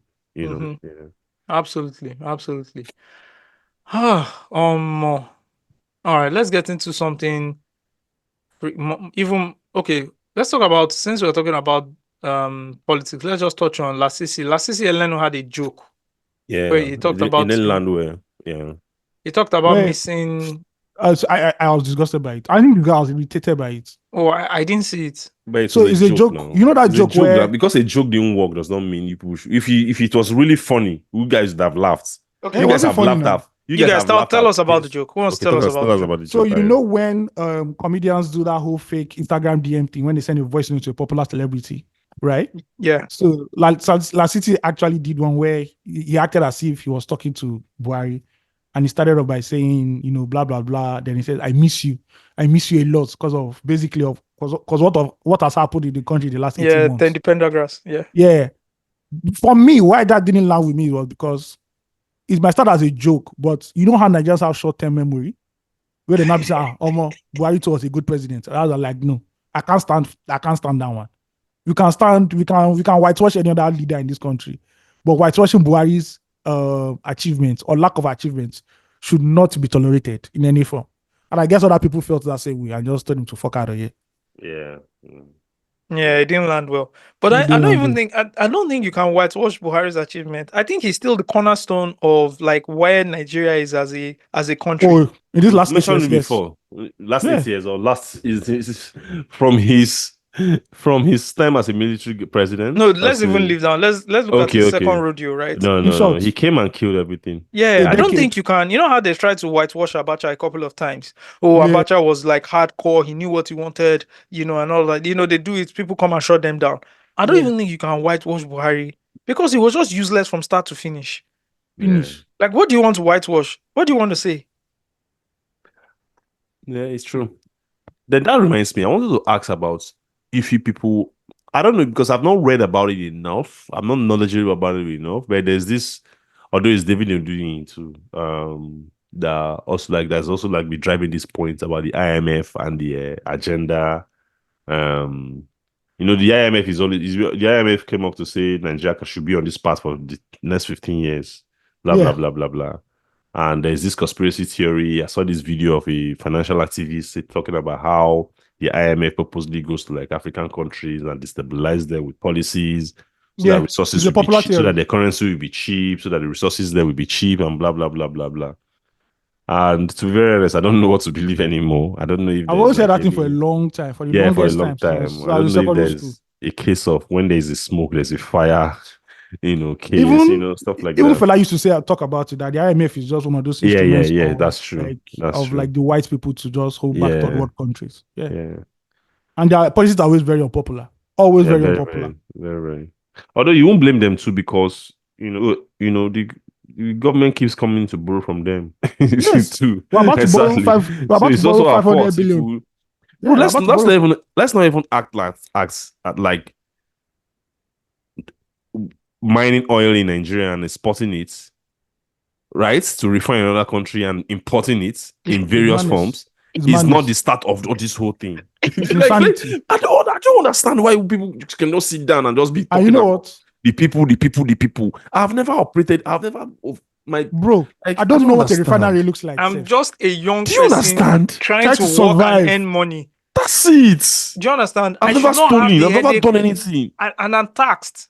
Bro, the Port Harcourt refinery. I pay my tax. They've given Port Harcourt refinery 3 dates. NNPC came out by their own to give us 3 different days that the refinery will work, and they've not been able to produce 1 liter of petrol from that place. And it's me that is the problem. The richest black man on earth started a refinery in the country, and he had to start publishing weekly reviews and on a podcast and vlogs for him to get the necessary support in a country that's serious. But I'm the problem. I'm the problem. Me and your military trying to survive. Right? I'm the problem. The billionaire Adeleke wants to build a power plant, and someone is telling him that it will never work because of selfish interest. Like, people at that high level, look at what they are dealing with. It's the Nigerian elite now. Now them be the and you are coming here to tell me that Nigerians have wasted energy. Nigerians have been spoiled. They are driving SUVs like water. Like which pure energy water. do I have? Where can waste energy? Which energy do I have? Do you understand the analogy to say you are doing something like pure water? It means the thing is everywhere. Everywhere where? God. Everywhere where? God. All right, please let me frustrate you a bit more. Let's take a trip to Awka Ibo. All right. So we have to. Let's take a trip to Awka Ibo. Or still a trip to the south. A trip to the south, baby. Sure. All right. So the Akwa Ibom state government is set to launch an employment portal.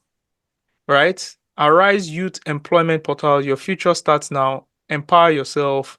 www.employment.akwaibomstate.gov.ng. It's a terrible URL, but let's keep going. Now, Doc Neto, shout out to Doc Neto. He quoted the tweet and said, I struggle to see how a government-run equivalent of Jobberman helps our unemployment crisis in any way. Can someone please explain to me?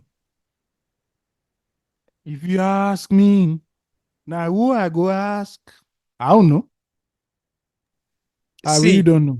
You can literally partner with existing platforms that already have huge database of businesses and huge database of candidates, right? People who are looking for jobs. If you want to curtail it, or if you want to customize it rather, right? You can even say, okay, Jobberman, give us our own landing page. It can be akwaibom.jobberman.ng, right? Where it's customized to us and we can partner so we can really localize. People can search, etc. Why do you need a portal? And I'm asking because it's budget. I have to put the budget for it, and I have to take from the budget. You don't understand. But tomorrow now, someone will go and sit down and blame people in Akwa Ibom that are being wasteful. Yes, wasteful of jobs. Yes, this is the government now that is going to spend money when they don't need to. Yes, no. I really don't get it. Osagie, you really want a government to come and start a project and build it on an existing infrastructure? No, now. Where the money? There's no. Where the contract? Where the contract day now? Who's going to? So my guy, that my PA, one of my PA, the boy who claims to be a social media and digital strategist, he's going to build the website, the portal for us now. You see how much that thing will cost now? Yes, now. Didn't you see two graphic designs this week from government? This thing that looks like exactly. They look like probably 5 projects, finance projects. That thing cannot go up on my Instagram page. On my social media page. It's not going up on my I almost posted the first one. I said, let me shock you. I posted. I thought you couldn't. I think you couldn't go worse than that. I saw the news. I said, nah, fam, this is terrible. This is ugly. Man. From These are our the people Allen, who have. Yeah. From our Allen Onyeama, CEO and chairman and founder of Air Peace, Nigerian airline, who has been charged for superseding indictment with obstruction of justice. I know we touched on the story last week, but Double F did a thread. Have I read the thread here? We I did the haven't trade read it. last week too now. Where it was talking about we really had the dollar tripping thing, right? Oh, we read it. Yeah, We read it yeah. last week. We did. Yeah. I'm not sure we read it last week, but we talked about it. But I shared it in the group, but we didn't read You it shared last it week. in I the just group, want to we didn't read read it it. for more context because the please way go. we discussed it, we didn't discuss it from the round tripping. Yeah, Just we didn't know because I broke didn't want to down. start laying accusations and stuff like that. So Yeah. he actually did a thread. He says this is a fascinating indictment and it unwittingly gives an insight into what a lot of Nigerians elites got up to during the ongoing currency crisis that started after oil prices crashed in 2014 and Buhari got elected in 2015. So a short thread.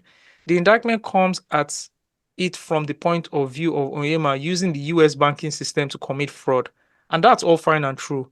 But what was happening on the Nigerian side of the ledger was even more interesting. Once forex got scarce, rationing began because Buhari, a simpleton, decided that he would rather do this than devalue the currency. Naturally, this caused the thing, the dollar, to have two prices that were increasingly diverging with a mouth-watering arbitrage between both. So Onyema, a well-connected man, spotted an opportunity. It would have been rude not to. The relevant part, he set up a company abroad to supply airplanes. He obtained forex from the Central Bank of Nigeria to purchase airplanes as the owner of an airline. The CBN will oblige with subsidized dollars, say 200 naira to $1, as the purchase of an aircraft by an airline was deemed the priority for the allocation of dollars. The dollars were wired to the fake company. The rest is easy. Those dollars will find their way back to Nigeria to be sold on the black market for, say, 400 naira to $1. Double your money in one transaction. There was absolutely nothing else delivering returns like this in Nigeria, and so people piled in. You don't have to lift a finger, all paperwork for easy 100% returns. Were the people who did these greedy saboteurs of the economy? Yes. Did the government enable them or enable their greed by putting a rocket fire under it? Also, yes. Most people who did this have since moved on to something else. They've used the proceeds to fund elections and oppress their fellow countrymen. There is never any accounting of this, except once in a while where they trip a wire in a foreign country and we hear about it. Basically, that's what happened. I put it to you that you're an enemy of progress. Because what Air Peace is doing in the international aviation scene, you don't want black people to prosper. You don't want Nigerians to prosper. No, even bring it locally. Just say I don't like Igbos. Yeah, exactly. Okay, that was even too. Yes, I was even thinking too far. That was even too hard. Yeah, just. And if you take it historically, remember when you said "No God, No Glory" is not a classic. You know, it's just connected to. Look at me already. You are indicted. Igbophobia. Look at me already attacking my fellow brother from Unobi. You don't like Igbos. And Igbo man is at the top. Osagie knows how to quickly latch on his Igbo side. Yeah, man. It's debatable Igbo side. No, it's not debatable. We're going to draw this family. My grandfather is from Unobi. What are you talking about? Osagie is the best candidate for like give him like special advisor or all you this kind of federal character. He can take positions in Lagos. He can take in Edo State. He can take in Anambra and Ogun State. Ogun State again. My grandmother is from Abeokuta now. See how. To God be the glory. I'm ready for you guys now. I'm ready for you guys. Who saw the video?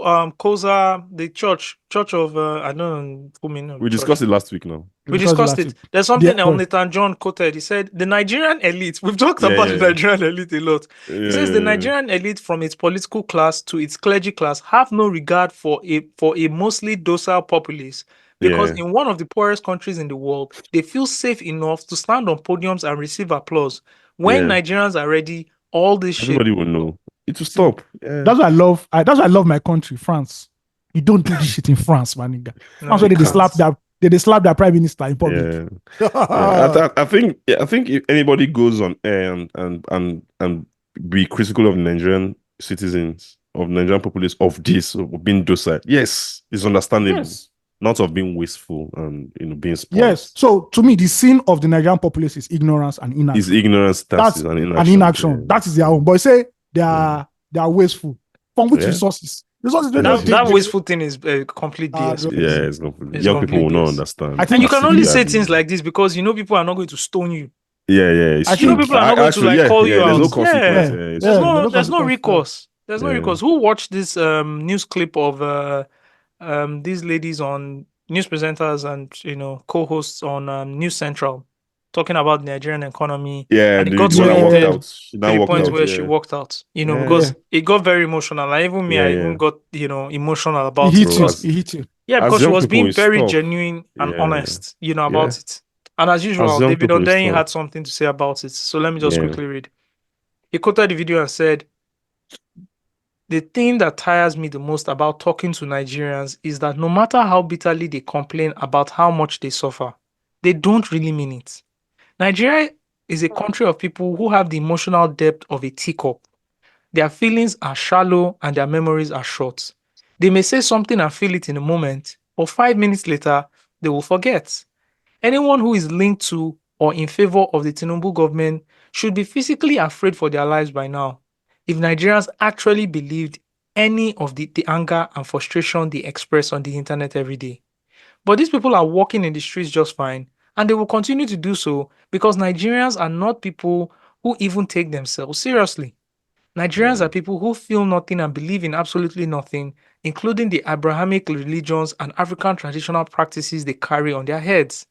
They cannot fight even for their own children's future, because even the love they feel for them is largely performative and inch deep. All this anger ends online. Offline, everyone who is responsible for creating or enabling this suffering is perfectly fine. Not one of them is scared of Nigerians because they know the mannequins will never do anything. By December, the same class of Twitter users crying about being reduced from the middle class to poverty will be celebrating their non-existent blessings from 2024 and praying to their deaf Abrahamic deity to grant them an economic miracle in 2025, a miracle that will never come.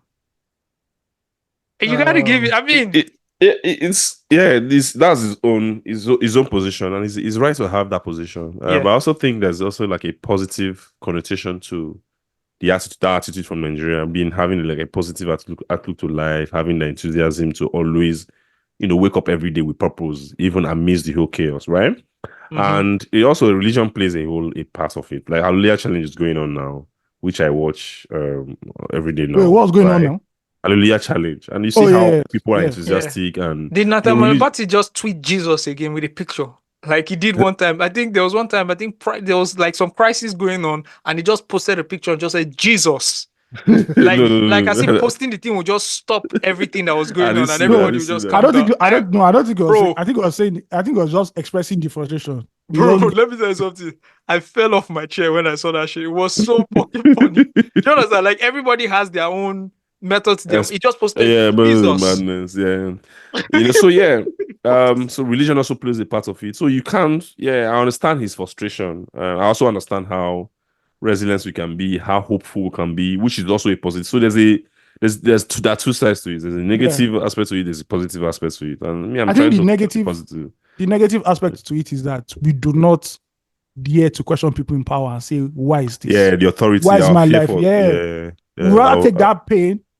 We rather internalize that pain and use it. Just ask our leaders and say. And this is what has driven,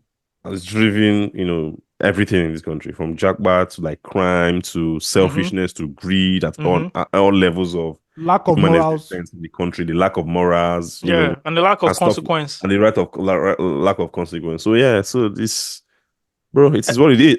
Everything we've talked about today, the average Nigerian cannot drive for accountability from someone in government because he knows that if he goes there, he or she knows that if he goes there, he's going to do the same thing. It's simple. It's simple. It's a mirror. So his prayer is, let me get there as well. Let me get there, and that's the everyday drive and strive for Nigerians to get in that position and just continue with the chaos. I'm gonna summarize this with especially with what we've talked about earlier, with what someone on Twitter said. His name is I am Ridwan Bello. It says Nigerians can never understand governance from the cost of crisis averted. It's why we always prioritize fiscal structures as evidence of good governance. Yeah. I can't believe we're having a debate on why public water and sanitary systems are more important than a film village. Yeah. This just reminds me of someone in the group. Anytime we'll be arguing, and the person will start saying, "Oh, Buhari was building this road, was building this bridge." I remember. I mean, Tolu Gonlesi was the champion of this thing on Twitter. That's the strategy. Yeah, he just start posting pictures of 32 Infrastructure. kilometer road. Infrastructure. Yeah. I'm like, While and that's why it's very, very important to always be strategic, to always call these things out, and that's what I do. Like, and nobody has ever said road is not important. Road is very important. Like, infrastructure is important, but you have to sit down and be more thoughtful and strategic about it, about the economic importance, the strategic locations of, or in the critical nature of this project, right? While you are talking about the Fourth Mainland Bridge, yeah, people can't travel from Lagos to Warri right now because of the road between Warri and Benin, the Benin or a road. Yeah, this has been happening. I remember in 2019, I spent 5 hours there. Last year, I spent 5 hours there. 2019 to last year. Do you understand what I'm saying? Like, contracts have been given out for those roads. Yeah, we have to be really, really careful of how we just, wake up and just start praising people in government, because it's crazy. You are seeing the real life implications of people being incompetent, and you just look at one thing and say, I remember when they built that road to Sudan. What's the name of? Is this or Niger? Sorry, the road to Niger, and Buhari came on the national broadcast and made a claim to you that he wants to improve the economics between the two countries. Can anybody sit down and economically? Niger, not Niger, Niger. Niger, sorry. Can anybody sit down economically and articulate the importance of that project? What has been the impact in terms of the economy? How has it improved trade? Can anybody give me any numbers to that? Nobody can.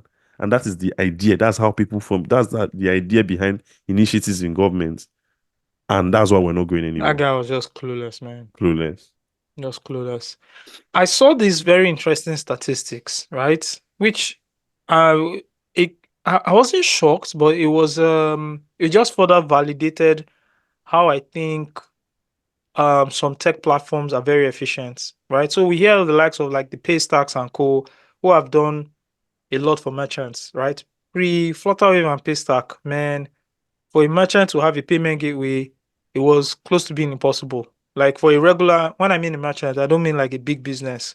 I don't even mean a medium-sized business. I mean, I do tarot readings, in the comfort of my home, and I want to accept payments, right? And these companies were able to do that and then democratize it and hit the mass market. Shout out to Bamboo. There's somebody that tweeted some stats. 5 brokerage firms account for 73% of new accounts created in Q3. New, that is, stock trading accounts created in Q3. This is in Nigeria, by the way. Created in Q3 2024, according to market reports. Bamboo topped the list with over 20,000 new accounts, representing 22.5% of total. The next company was Coronation Securities Limited with 9,900, then AfriVest with 9,005, CLS Stockbrokers 6,006, and FSL Securities with 5,000. Bro, Bamboo just started playing in the market when? Very recently.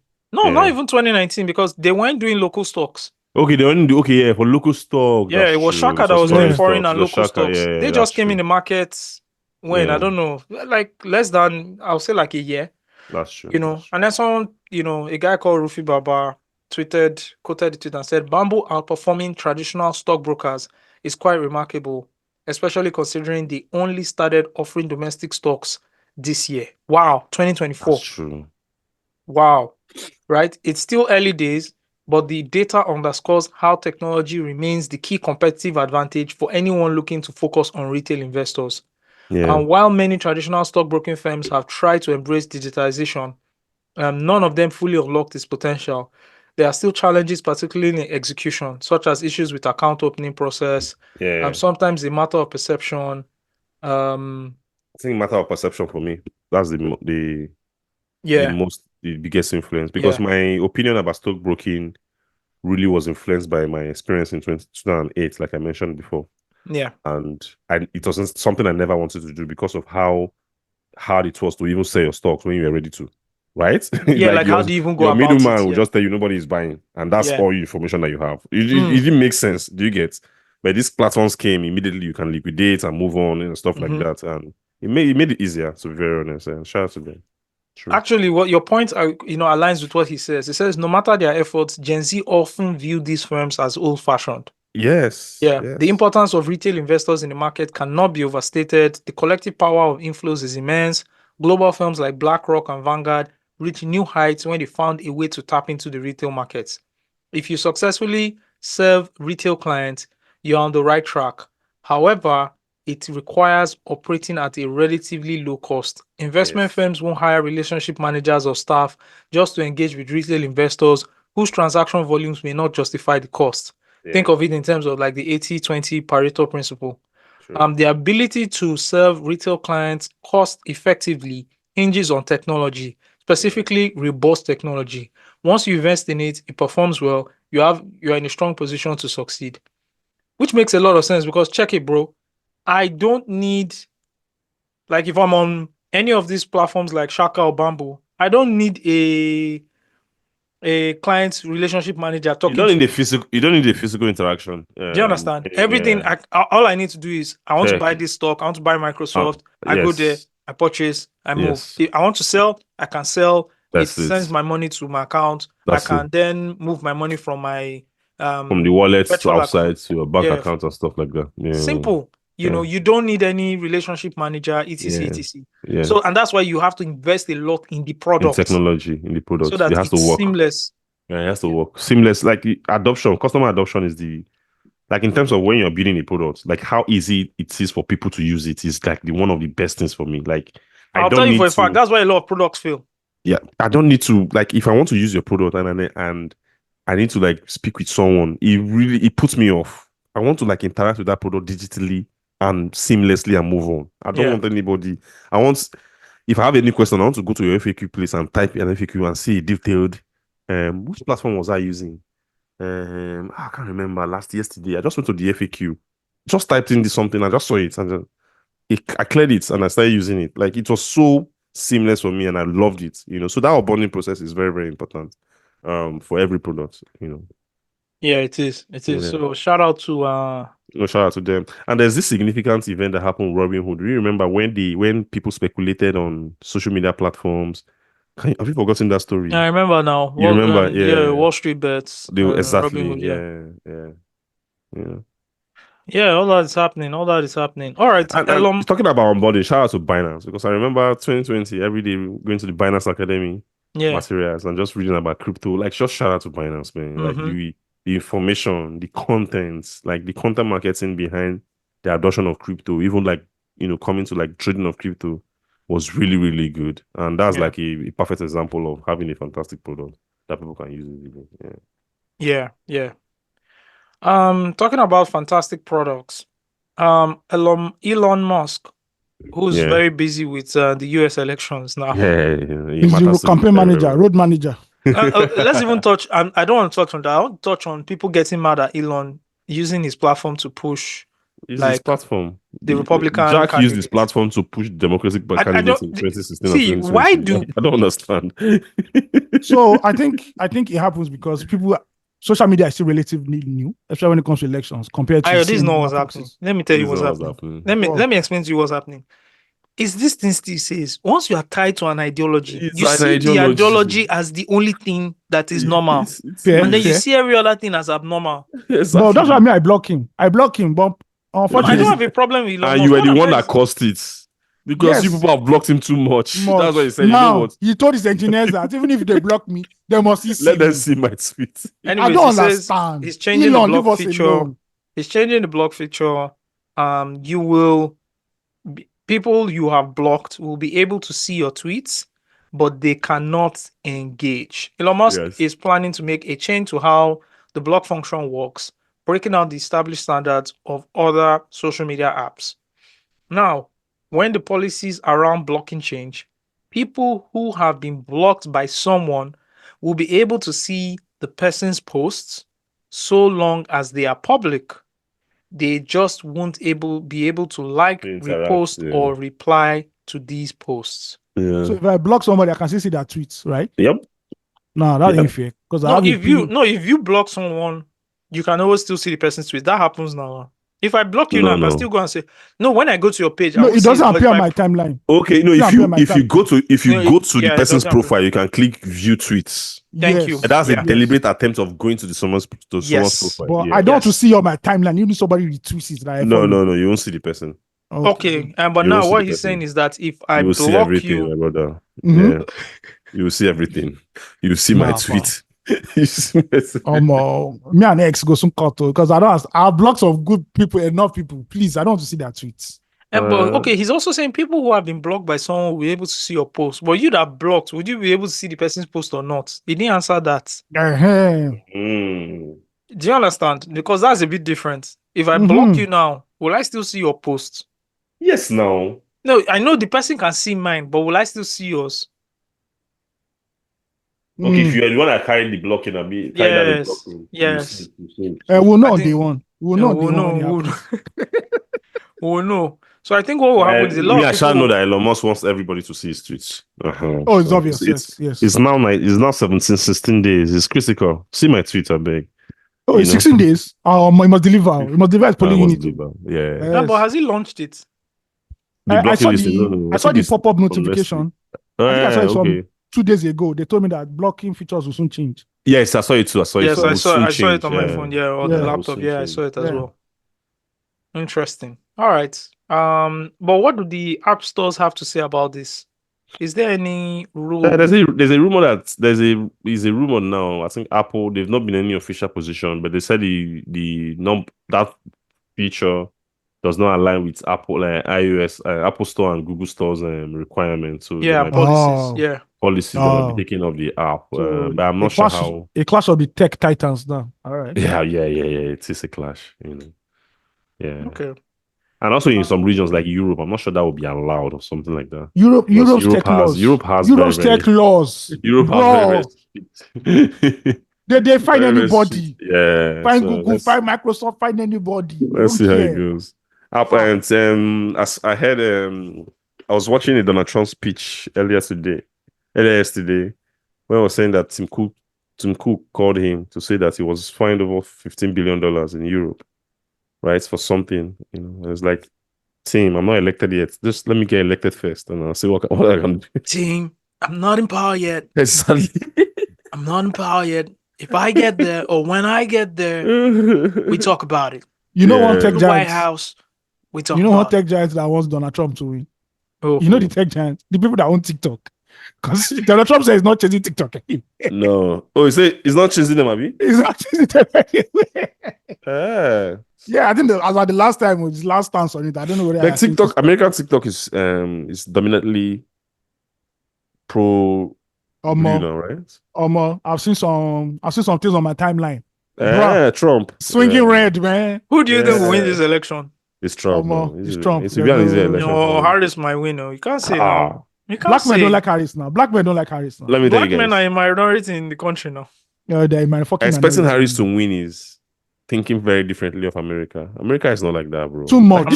Too much. Oh, this is a black woman, bro. Like, a white woman did not win. A white woman did not win. Hillary Clinton, a legacy figure in American politics. Do you understand what that means? She won the popular vote. She won the popular vote. To be fair. Harris might not even win popular votes. Bro. White women didn't vote for Clinton. I remember what has happened now. Trump. I was surprised. I remember now what has happened with millennials and Gen Zs who were like really majority significantly blue in 2020. Yeah. Over time, that woke movement has really, really disgusted a lot of people. Woke movement has died, actually. Yeah. It's dead already. The language of wokeness is dead. It's dead. It has switched a lot of people to say, you know what, let this guy come in and just do whatever he wants to do. Let him do another 4 years and let him do another 4 years and exactly. But what do the polls say? I think polls. It's very, very close at this time. It's very, very close at this time. It's the swing. I think it's the swing states again that will, come to. And it's got the electoral they call it voting and the electoral college. And which I don't understand what the voting code predictions. But they say Atlanta Kamala. already turned up already. You know, early votes and everything. Say Atlanta, Georgia, right? Georgia turned up really massive. Turned up for who? Oh, I don't know now. Is Georgia a red or blue state? I think historically it's been a critical state, it's a swing state. So Yeah, swing states. Yeah, because I remember when that lady went for mayor and she didn't win. That very popular lady. Yeah, that very popular lady. Mayor or governor? I don't know what the she black went for. woman that let her start fighting for electoral reforms. Yeah. I say she Stacey Abrams. Governor. Yeah. Okay. Anyways, make we the It's watch. fun. We'll Just watch know it. that if It's Trump fun, comes, immigration is not going to be. Oh, your nigga. But who still goes to America? Who still favors to go to America? Like in Nigeria? People they Japa. go. People they go japa to now. America. Why not? But it didn't really hurt. Did he really hurt immigration when he was the president? It did. Some of the policies didn't favor like It immigration. didn't favor like immigration, especially towards like Muslim countries. Yeah, and even they were even what they call and African and black countries too. Terrorist inclined countries actually. But he has a very open policy that I like a policy that I like, which I think is interesting. He said Donald Trump has come out to say that he wants like people who come to America to study and do well. He even wants, as you're getting your certificates, you get a green card because it shows that you're intelligent. He said these people go to China, go to India, go to other places and build big businesses. That he wants them to remain.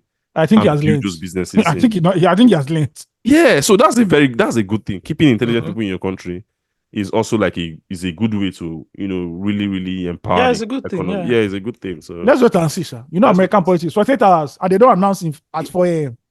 Side notes, they don't announce at 4 a.m. They announce at the whole but I remember the 2016 election. It was a big moment for us too. I remember when interviewed LD was already in America at that time. We followed that election. We try you. We did vex so. We tried back in the days. We tried back in the days. And we're doing Facebook Live. That interview was on Facebook Live, watched by thousands of people. LD was really, really very articulate. It was Jude that interviewed him, right? I think it was Jude. Who do we interview? Who? LD now. LD. I think it was Jude. I can't remember. Yeah.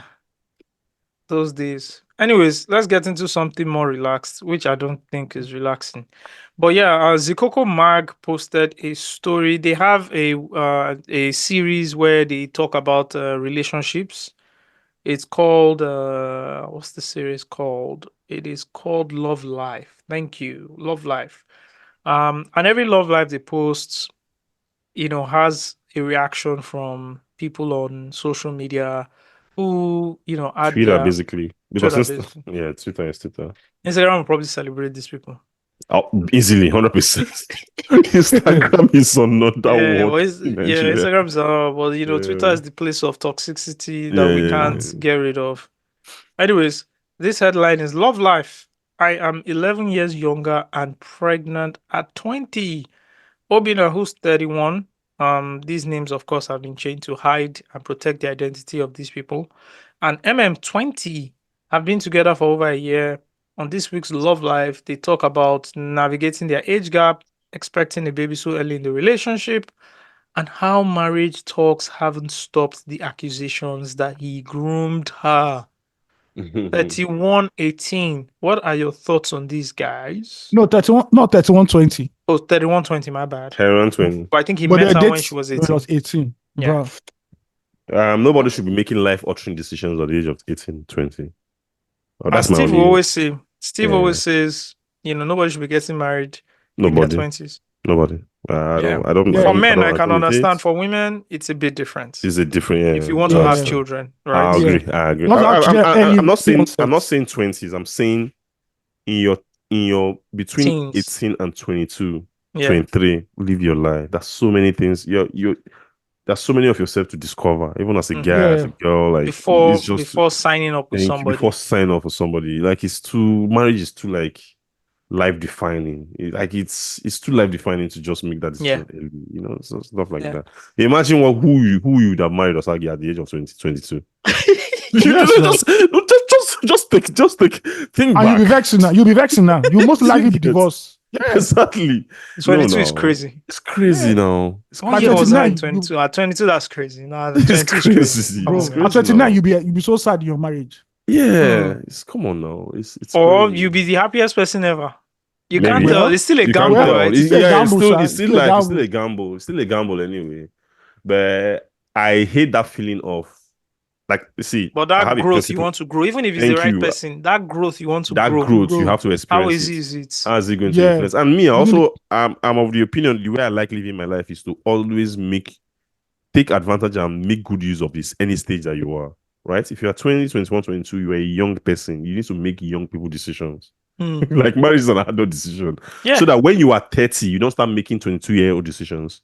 Do you understand what I'm saying? Yeah, just leave your stage so that when you pass it, you won't be going back to, I've seen men who pass through difficult times in the 20s, hustling, just doing the right things, and when they get money at the age of 40, that's when they start going to club, just developing a lifestyle that 24, a 23-year-old person will live. Do you get? Yeah. Like I can't look at myself. I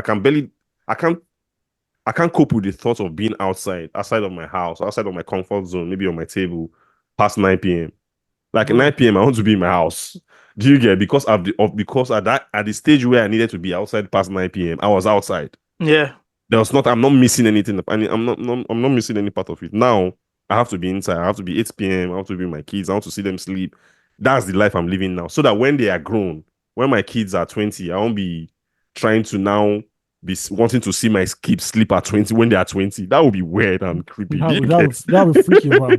Exactly. Yeah, I get it. So leave your stage. Leave any stage of life that you are. But what do you think about the age gap though? 11 years. Do you have a problem? That's the If it cocoa. was 40, 30, if it was 41, 30, Yeah, it was be at a the problem age. because It's that's the a ages. 30-year-old making a decision.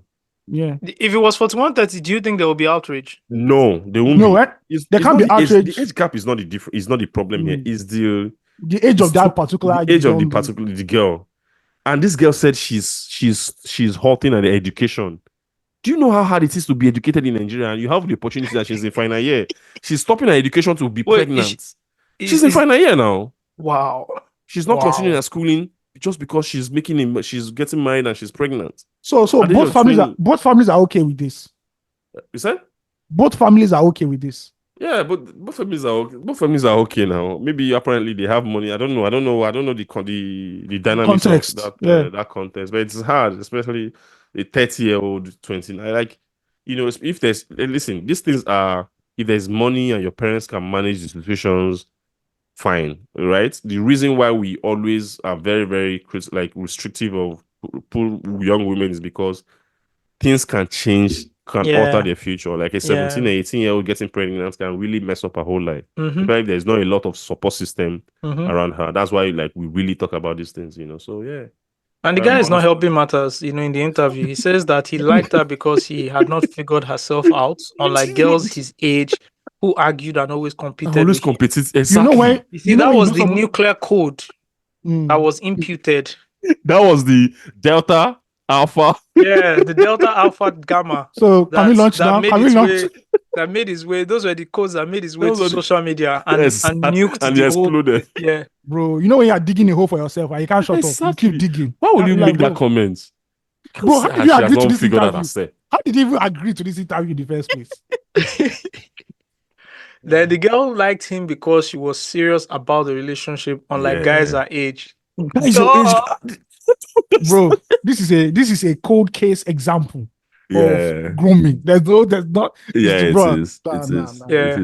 And I hate how people trivialize this issue by saying, when we're young, that's how youngest rejected us. When they get old, you're not that's old. A different dynamic. That's it's similar, but it's different. Come on, bro. People started naming Regina popular Daniels, people. exactly. Guys, bro, cut it those out. are different. Regina was in 20. Cut it out. Right? Although Jacobs is also older than Joker Silva by 20 years. Yeah, but she was pretty old. She was pretty mature by age. She wasn't 18. Yeah, she wasn't 18. Well, we've also seen it a contest. I mean, Jay-Z is also older than Beyonce by 11 years. Well, I think 10 years. Yeah. There's also and he still has an allegation on Twitter. Yes, and the interesting thing is what he said on Lost Ones, right? Which was one of the most brilliant and profound writing. It's almost like a poem. The way the guy, it's a lot of double meanings. Breaks it down. Let me read that for you, because he was also going through it at the time. Someone who's 11 years older than another person who's in her own career and getting things done. Yeah. This is what he said, right? He said, I don't think it's meant to be, but she loves her work more than she does me. And honestly, at 23, I would probably love my work that more than I did she. So we ain't we, it's me and her. Because what she prefers over me is work. And that's where we differ. So I have to give her free time, even if it hurts. So breathe, mommy, it's deserved. You are meant to be on this earth. You were put you've been put on this earth to be all you can be, like the reserves. And me, my time is in the army. It's served. So I have to allow her, her the time to serve. The time's now for her. In time, she will mature. And maybe we can be again like we were. Finally, my time is too short to share. And to ask her now isn't fair. So yeah, she lost one. Yeah. Damn. Yeah. That's some brilliant writing, because when she was 23, he was like 34, 35 or he was retired. He was 34. Yeah, he was 34. That fake retirement thing. Yeah. Yeah, dropped 7 albums or something, one ridiculous number of albums. He was 34 when she was 23. Yeah. So if you look at it, right? So a 34-year-old and a 23-year-old, they are in different spaces. Yeah. Different spaces. And it's going to take a lot to stay together, because like she said, she's in her prime of, bro, I can't imagine when we were going hard at net and I was married. It's not possible. It's not possible. I was sleeping in the office 3 days a week. It's not possible. Bruh. Forget the finances, That one is another that thing, one right? is I'm even saying, like, just mentally, physically, and emotionally. Yes. The responsibility, yes. Steve knows now. You guys know that my laptop is my life. That's the life. 100%. So 100%. how do you want to now? You now marry someone who is okay. You're now 30 or 31, and you marry a 20-year-old. Yeah. It takes a high level of maturity to look at her and say, "This is your time." And say, "Yeah, this is your time. I need you to be the best. Keep going. Keep going. I'm going to advise you. I'm going to teach you how to do it. We're not having kids now. Do you understand?" Thank you. That was what happened. Her. That's true. That's why it took time. It took time. She had her first kid in 2011. Yes. Yes. That's why you can look at Jay-Z and say, "Oh, he didn't." He didn't start having. That's 8 years after they got together. 8 years. Mm-hmm. They had their first kid 8 years after they got together. So you always have to look at it as that. As a 30-year-old, you also have the responsibility to guys when a youngin approaches you, just bounce, man. Don't be grooming kids. It's very complex, and I'll lean away from it most times. Personally, I'll lean away from it most times. It's a complex thing, Yep. And then again, somebody will not tell you that they really love each other. And they can't do without it. Love is crazy. What you go argue? You go argue. You understand? Love is crazy. They might really genuinely love each other. It's also important that in conversations like this, you leave gaps for for nuances. Cautions. Yes. So everything we say, because we don't know the full context. It's written text. Amotala got married at the age of. Amotala met her husband at the age of 18, 19. Right? Had 4 kids. One of the biggest movie stars. And he didn't hinder her professional career. They're still together. His kids now are grown. Yeah. Do you understand the joy of being this young and still having like grown children? Like you guys wear the same shirts, you wear it's fun. So there's also a lot of nuances, so we have to be very, very careful. Like that's that. So let's just touch on one sports story before we move on. Super Eagles left stranded. This, I don't know, man. Like, the African crisis.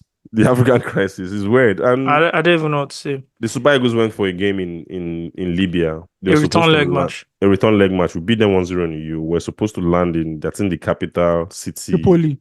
In Tripoli, they were diverted to another airport. I think Benghazi. Benghazi. No, somewhere. No, not in Benghazi. No, not in Benghazi. Somewhere else. Okay. Right. Because of some logistics challenges in logistics, according to the Libyan authorities, and they were held there for like long hours, about 18 hours, right? And while the Libyan were trying to figure it out in quotes, then the Super Eagles got frustrated, the contingencies and the NFA and the NFF, the executives, and everybody came back to Nigeria. And that, triggered the whole, reactions on social media where the Libyans were claiming that we did it first. First of all, you're saying payback. that. Thank you. First of all, you're saying that, this is not intentional. It was because of some logistical challenges that, Now it's you're not saying it's our payback. fault. Now you're saying, they did it first. So what's the context of you coming out to say you did it first? I think you should be punished for even you coming out to say, because you guys did this. This is what happened to you. You have to So be you've punished admitted, for that. you've admitted that you're guilty of what you're doing. Not guilt. And trust me, everything that you people, the Libyans, one thing the Libyans are not trying to think about is, one thing they don't know, that everything they pass through in Nigeria is our normal way of living. Like, the thing they are calling that we did it first is how we live normally. It's not suffering. Everything that they pass through in the airports, everything, the disturbance from the I saw anti-government people. Thank you. See, this divide that we have is not good, though, because all of a sudden the anti-government people now came and said it was the incompetence of the NFF and the government that led to this. And so they were saying, yes, the Super Eagles deserve it. Super Eagles deserve it, like, stuff like that. It's very complex. All I know is Libya, you're not qualifying for anything. No. They were not even qualified. They lost in the group. Even if they give them that group. So why? So you trying to even suggest that we did the same play to when you came to do what? We're going to beat you eventually. We're not going to. It's Libya now. So what happens now? Has CAF said anything? No, they're still deliberating. They've not said anything. CAF, give them the 3 points. You're still not qualifying for anything. They're still not qualifying. Nigeria is still top of the group. Even and we've gone. And we've already qualified. So this is for AFCON, right? Yeah, it's for AFCON. Yes, AFCON. 2025. And also Ghana is also last in that group. I just need Ghana is not qualifying. They are going through it. Ghana are really going through it. Yeah, they don't have. I really want to throw them during the tournament. Not, if Ghana is not there to be thrown, it takes away from the excitement. Do you understand? Yes. They don't have stadium. They don't know how to play football. Look at life. All right, let us get into some music. La Musica, Harry Fraud. Let's get into some music. Ayo, do you want to take us into what dropped? I know. Okay. The biggest record that dropped is it's the Wiz record with Brent Fires. Baby girl, you know I love you, though. You could tell my secrets, but I love you, don't. I could take you anywhere you wanna go. Tell me where you wanna go. Nothing can tear us apart. You've got a piece of my heart. Nothing can tear us apart. Nothing in this world. A piece of my heart that belongs to you, girl. I can't let you have too much. Then I won't ever know. I can't let you have too much. And I won't have enough. Ayo, do you know this meme? I can't let you Look at me. have too much. I can't see the meme. I can't let you have too much. Do the boss like season it. See on your body, but you can't see me when you want. That's my meme right too now. much. Pop that body for me, that's my kind of healing. Sexual, give me all of ya. So make you fall into my wingspan. So make I take you higher for the moment. You know if anybody can, baby, we can. I never feel like the right season. Give me one test. I you know to do the things that make a man quiz. Nobody ever do it better than this. Drunk on your love and fit to make a man trip. And if I ever hurt you, I mean well, what I gotta do to make you know it's so real. If I could, I would keep you to myself. Enough to separate the feelings wherever they feel.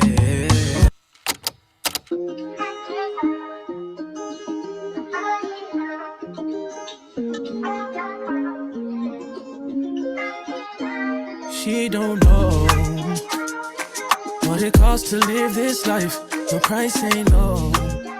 Which record is this? It's the same one. Oh, okay. The beat flips. Sorry. Yeah. So that's Wizzy's. When we're having music conversations, just be a No. passenger. Please. Just be a passenger in the car. Anyways, Ayo, when this record, Wizkid and Brand Fires, Piece of My Heart, when this record dropped, Ayo tweeted, Piece of My Heart by Wizkid featuring Brand Fires is standard fare luxury R&B straight from the made in Lagos template. It is creatively safe and might be an addition to your late night playlist. Morayo has to be bolder for those who want more from him. Morayo, if you don't know, is the name of Wizkid's upcoming album. So, Ayo, please walk us through it. There's not just walk on through it. That is it. It's a safe pocket right now. The R&B is in his R&B zone. He has been in his R&B zone for like 4 years now, and it's a good record. You can't go wrong with Brain Fires on it. Very lush, very expressive, very emotive, and all that stuff. For his core fan base, for people who like him and lovers of R&B, they'll say, "Yo, this is it." For those who are daring to ask Wizkid, like, "Omo, we need more. We need like." You've reinvented yourself so many times. We want you to reinvent yourself now. It seems that you are comfortable here. We want you to take it up a notch. We'll say, okay, let's wait and see what Mariah is all about. Yeah. But it seems R&B is in his season, because if you look at Tiwa Savage too, she's dropping an R&B album, and the first single, Forgiveness, is also an R&B cut. Yeah. Mm-hmm. So yeah, we'll get to the Tiwa Savage record. Okay, so everybody's looking forward to the album. Yeah. But this album seems to be what? coming with a lot of Twitter rants by the artist. Yes, and I know why. So why is that happening? I can't tell you why, because it's not for mainstream ears. But wow, yeah, you can't even give us a sneak peek into. I can't give you this. Let's off the recording so that I can tell us. I'll just type it in the chat box. But there's a lot of fiction towards the album coming out, because Wizkid has been in fisticuffs with his best friend / arch nemesis Davido for a while. They recently were at the same club in, I don't know the city, whether it was in London or Paris, I don't know. And there's a little bit of, mugging between both camps. Tension.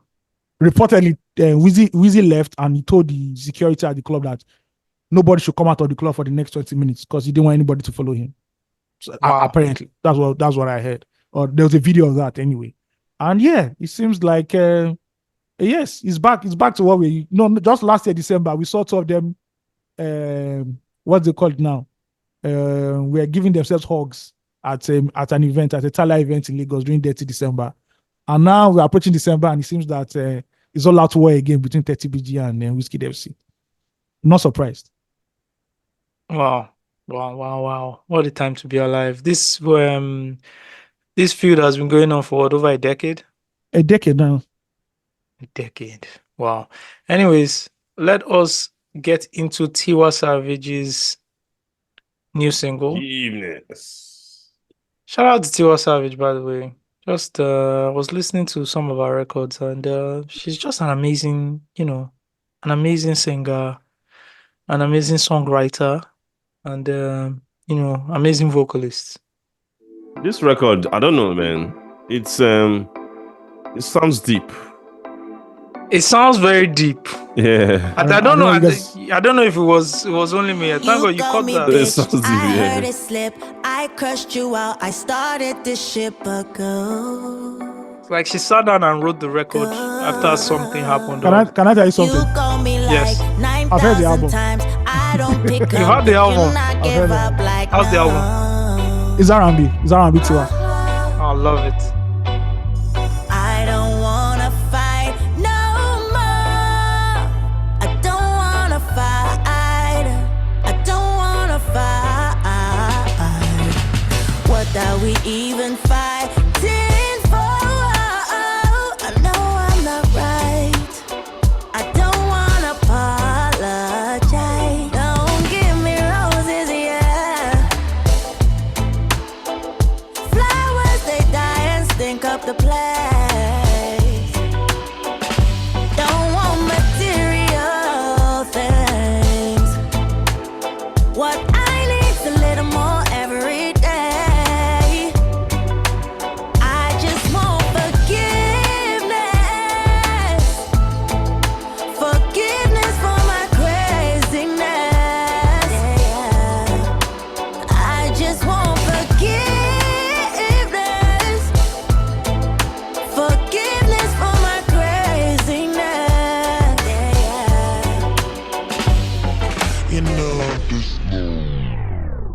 Yes. I bet this is an album Osagie would like from Tiwa. I bet this is the one. Really? Yeah. I'm already excited. No, I'm not saying that. She's on an R&B bag, so she's in an R&B bag, right? Who are the producers on the album? I can't remember. I have to check my notes again, but it's dope, Sha. It's Quintiwa. She feels that she needs to cement her legacy as an artist now. Yeah. So she's not doing the Afrobeat thing anymore. Maybe maybe like one or two Afrobeat cuts, but everything is on some deep R&B stuff. Because what you have to do is you just have to rise to a certain level. Yeah, I think she knows that now. That look, there's nothing. What do I want to sing again in my career? You understand? You have to rise to a certain level. You just have to. You just have to. Yeah, that's how I see it. You rise to a certain level because it's you. You understand? Like you can do it. And she is one of the best R&B singers we have in this country and best songwriter. So, oh my God, you know I respect Tiwa Savage a lot. Yeah, her collaborations. Oh yeah, she's good.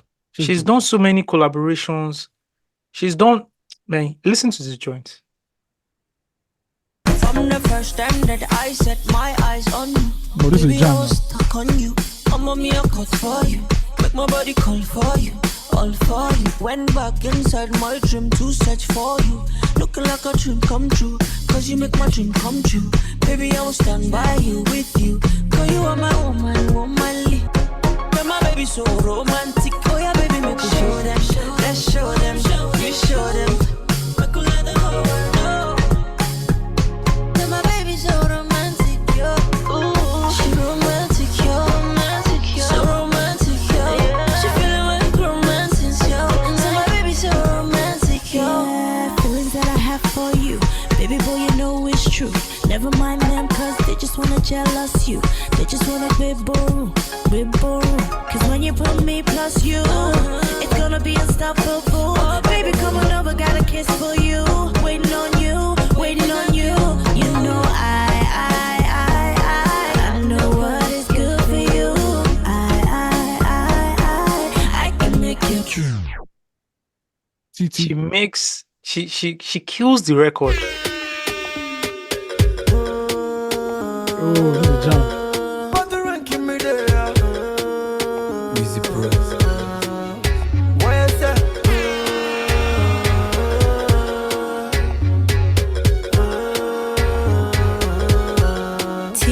Savage. Ole, ole, see him still in my heart. Oh wait, Otumbe, surely. Check out your my wallet, what day? Me love you very long. Pass me your love like a ping pong. Cause you ring my bell like a ding dong. Oh, cause this love ain't no go trouble no one. I know the feeling is strong, but you is a bandit. Never love another like. Go tell my friends them that he would die for me. Go tell my mama, go tell my papa that he would die for me. Go tell my friends them that he would die for me. Jam on jam.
Shout out to Tiwa Savage. Shout out to Tunde Not for A&R in that remix. And that, yeah.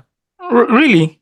Yeah. He was the one that got Tiwa on the record. Tiwa and somebody, nice. Him and somebody very important, but I don't want to mention the other person's name. Mainly for me and funny, my favorite Tiwa Savage, one of my favorite, I think top 3 Tiwa Savage verses is her verse on Wahala Remix. I don't know why that feature on Wahala remix. Which Which Wahala? song Which is song? Wahala? Which song is this? Oh, the Wanda No Fancy Wahala record. now. Oh, I'm sorry. I'm sorry. Okay. No, What's wrong with people now? Oh, this is a drum. You know they keep pressing. A person keep pressing. Until now so then they call me for fun, say my person. Don't give a person, belle uncle. How will they consign me? I don't know. Problem in no the finish you. It choke you. Sapana, I be the best friend. No, say you know. Problem in no the finish. Yeah. You could try to enjoy. That's why I'll never ever accept that whole big thing, because you can't tell me you're cutting out Tiwa Savage from last decade of Nigerian music, or you're cutting out Olamide. There's no, it doesn't feel inclusive at big all. fire. The big three was Was that was- Americanized thing? Yeah, it's Afrobeat to the world thing. yeah, It's the Afrobeat big to the world thing. Yeah, I'm looking forward to the new Tiwa album. Definitely looking forward to it. Definitely. What's our best project? Album. Yes, it's tough projects, to say because it Red now. is an EP, right? No, Red is an album. Red is a full-fledged album. Red is a full-fledged album. Sugarcane Okay, is the that's EP. best. Okay, Sugarcane is the EP. That's true. Yeah. Then she has that Water and Gary. Yeah, Water and Gary too. The Water and first Gary part was last year, right? 2 years. I think it was 2 years ago. Okay, 2 years ago. Okay. The first one, because she then dropped the movie and then dropped the second part, right? Yes, I think so. She dropped the soundtrack to the movie. But the first one that had Nas on it. Yeah, the one that had Nas had Amere on it. Yeah. Oh man, Tales by Moonlight. Oh my goodness. I think Tiwa just brings her best foot forward when she is collaborating with someone. Wait. What and Gary? That was somebody's son. Was somebody's son? No, that was just a single. I think that was somebody's son was on the project. Okay, it was on, but he made the project. But he made the project. But I dropped earlier. Yes. That's true. Yeah, that's earlier. true. That's true. Oh man, that record is a jam. Tales by Moonlight. This is a project. She got a lot of songwriters, did the writing camp and everything.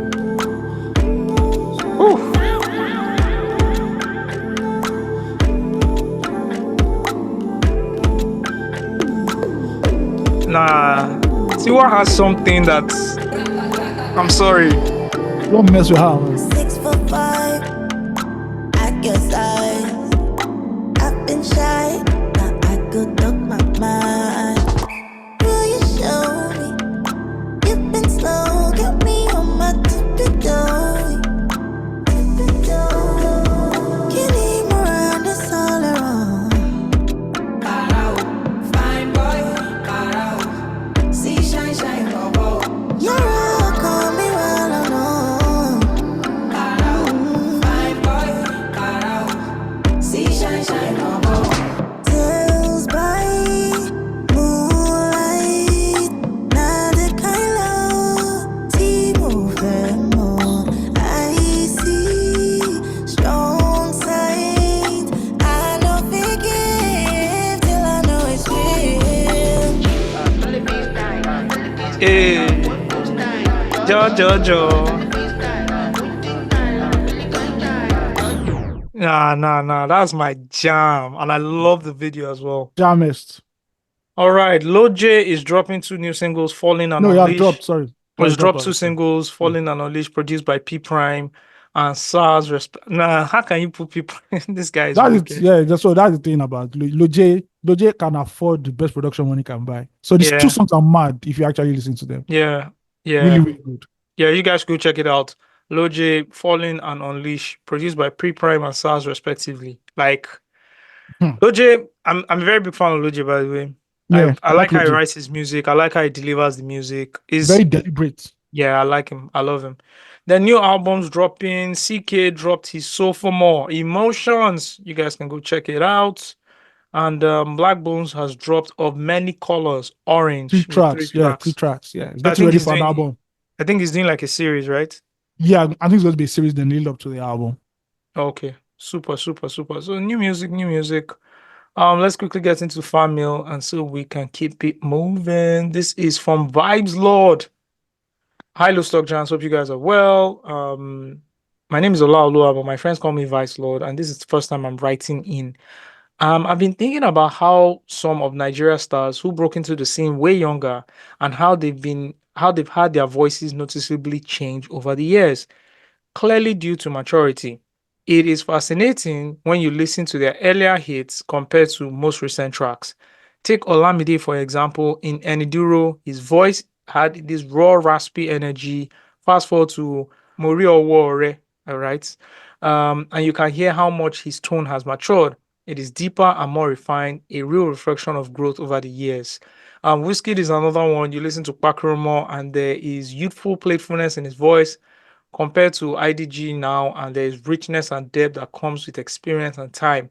His voice has grown with him, matching the more laid back, seasoned sound he has today. There's Kiss Daniel, from the smooth, almost boyish vocals in Woju to the confident, more assured tone in Twe Twe and My G.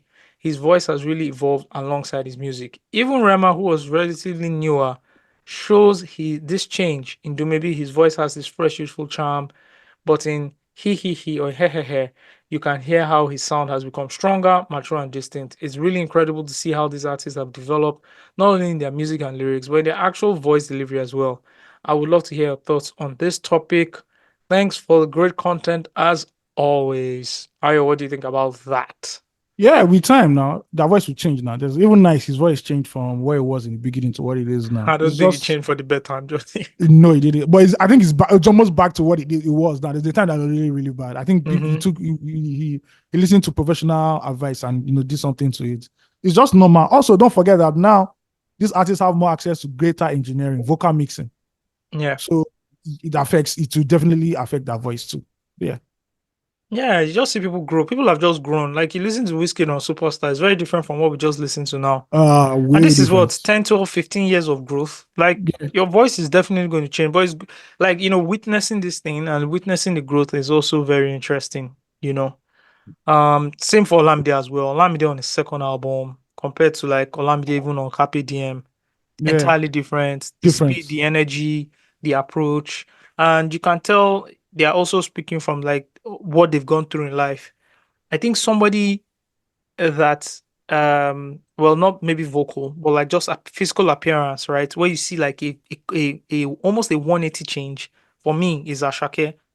You look at Ashake's in Omokwe and how playful and young he was, and then you look at him at Lungu Boy and look at the cover of Lungu Boy. You can see almost like shifting. He's been through like a lifetime.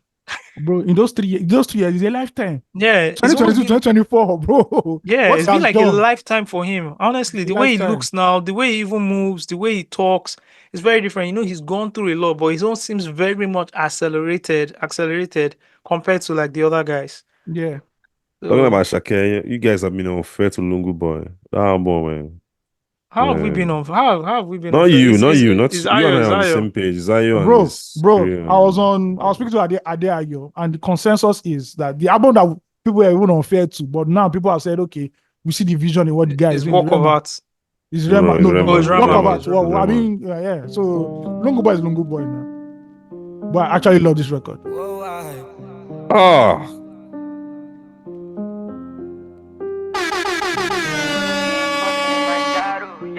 My guy, I don't smoke claro. Oh nah. King poking in my yaro. My guy, I don't smoke claro. 4 bars, 1 switch, don't go yaro. Clear road, salo, Oshe fenu shigo. Iwo lori bi montaro. Show my love, mommy. Oti peti mutin jemedo. Duro tombi galado. I be made back. Jowo, my love be sinu S-class. Ask me I did. I don't I own my life, I got money on my mind. Expensive smile, in the dark it shine.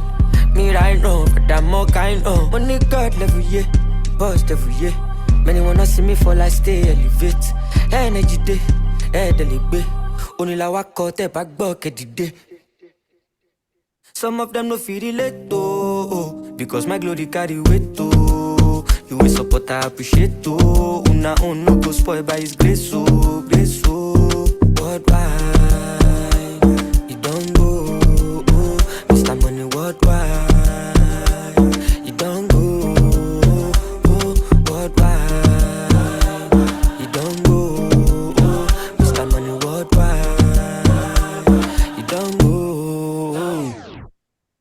Why was Travis Scott so hyped about Active yesterday as if he was not on the record? Maybe it's just a hair. You know, say Travis is sometimes is the word of his own. I think it's the first time he has heard that record. Normal. Normally. Or it could just be influencer marketing. Oh yes, just to get the numbers. But that song is wild. No, that song is madness. All right, thanks to Vibes Lord. Let's move to Kelechi. Kelechi says, great episode again. But on this talk on juju, you guys are being a tad bit hypocritical. While you pointed out the likely reasons as to why that woman's business failed, each one of you has claimed to have some type of experience with the supernatural.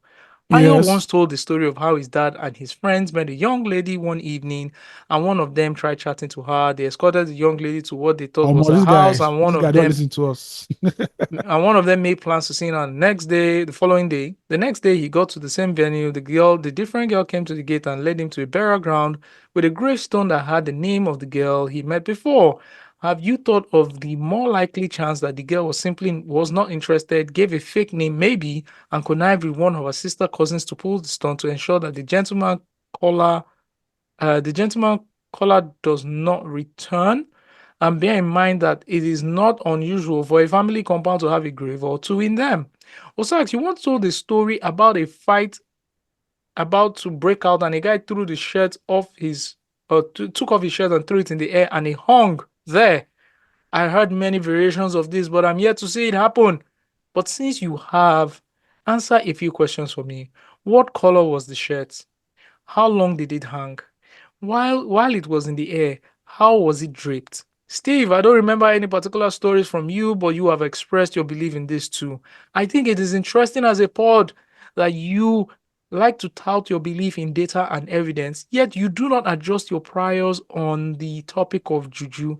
Is it Uchi Wuli Wali Wali, or is it one mic?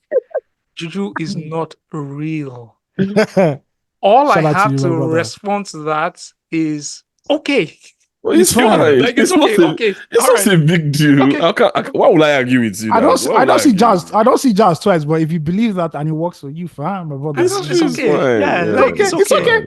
It's okay. Because how am I going to convince you? I don't understand. Yeah. I saw that. I was the one I saw it. I saw it, man. You know, like how this is like those series when I say I saw something and like, no, you're just joking. You didn't see nothing. You know, like it's okay. It's okay. It's fine. All right. What might be confusing you is our kind of like in the middle in that topic. And that's how fluent our thought is. We understand how that people can over exaggerate these things. But me as well understand how I know that the supernatural also exists. If you believe in God, that means you believe in a higher power. If there's a higher power, there's a lower power. It's just the dynamics of things. But bro, if there's light, even from there's darkness. You know, it's okay because how am I going to convince you on the pod now? Exactly. All I pray for you, my brother Kelechi, is never to experience it. Do you understand? Or whenever you experience it, no, you can experience it as a neutral observer. You understand? It's true. It's not to your harm. You should not experience it as somebody involved. As a neutral observer, you can experience it. Yeah, it's true. But you being actively involved in it, I pray that exactly. I pray it doesn't happen. Yeah, so that's all of my prayers. That whenever you experience it, it's not to your detriment. Amen. You don't believe it's real. It's okay. It's okay for you not to like. It's okay. Do you understand? It's okay. So it's Uchi Wali Wali and it's one mic at the same time, my brother. That's what I'm trying to explain to you. Both can exist. Do you understand? It can happen. Not be person do Uchi Wali doing one mic. It can exist now. So, but there are too many stories I have that I've not even said on the pod because I hold it back because people are going to think I'm crazy. Yeah. Yes, no. Do you understand? And I'm sure you guys have like multiple stories, but me, I have personal experience, personal stories. I have two personal experiences. It's not a joke. Do you understand? But it's okay. It's fine. I'm not going to argue with you, but thank you for writing. And again, thank you so much. I wish you well. Amen. All right, this is from Bolade. Hello, my loose talk brethren. On today's episode of Listen to the Kids, this week has been quite enlightening for me. I lead 2 different tech teams, and on both tech teams, some of my ideas were being opposed by some youngins in both teams. I reluctantly took out time to talk to each of them on the subject matters, and they were opening my eyes to new ways of doing things, which are more efficient and effective. Instead of listening, I was preparing my arguments on my way.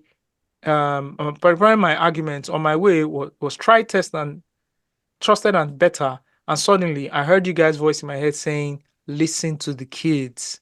why is it this annoying that why this is annoying is that I am only 32.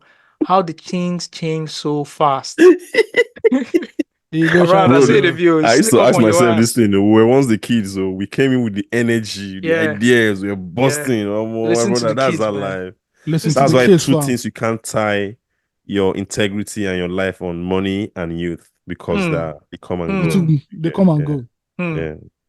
It says, now I understand why Steve is always talking about continuous learning courses, etc. I remembered Mhm. how an OG front developer told me he made a mistake not learning CSS, which is a very basic language developers use now, but it was an innovation in its time.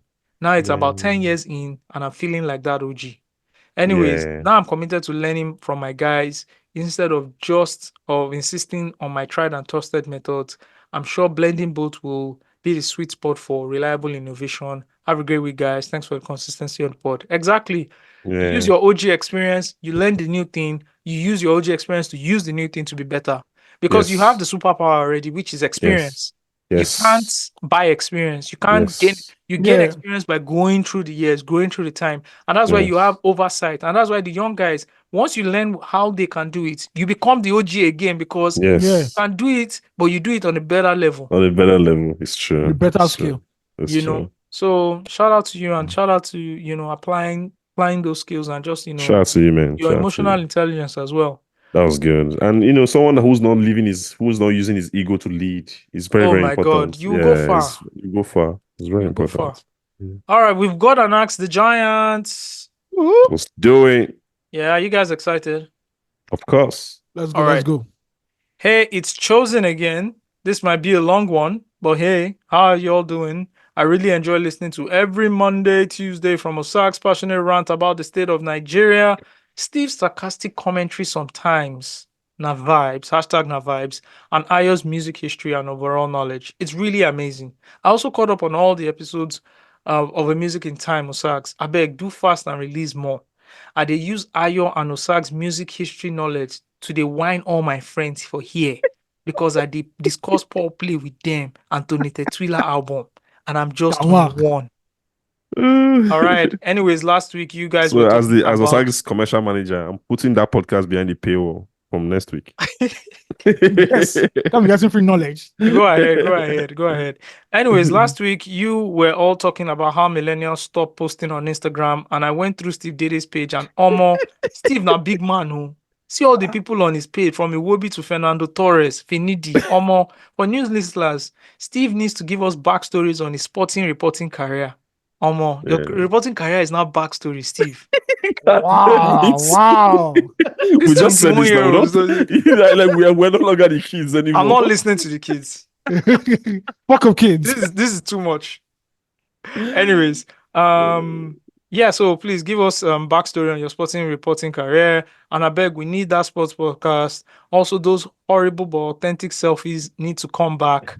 Also, Ayo don't get teased. Unlike before, with those his V-neck shirts, his IG page is so cool now, and I love his content so much. Connecting Money, Nigerian don't get music and curating it in such a manner is actually impressive. So I sent an email a while back on how I was preparing to start studying to take my CPA exam. Anyways, I work full time now and I'm up in the morning by 6 a.m. to get to work, and I have personal obligations when I get off work by 5:30. It's hard to develop the motivation to start studying by around 7 to 8, and I'm going to start working in an accounting firm during busy season by next year. When I was in Nigeria, I found it easier to study. Maybe I was just conditioned to strive in less conducive situations, or I'm just making up excuses. But how do you all achieve personal, professional advancements in your career, upskilling, self-study, professional educations, while managing personal obligations? Because I never bump Pikino. Yeah, you're right. You're just lazy now. Yeah. Yeah, you just cool down. You traveled, you cool down. Bro, the Yes. grind don't stop. You're just in a different environment. It doesn't I wake up at stop. 4 every day. What are you talking about? Yeah, And I it got doesn't kids, stop. man. Yeah, Right? it doesn't stop.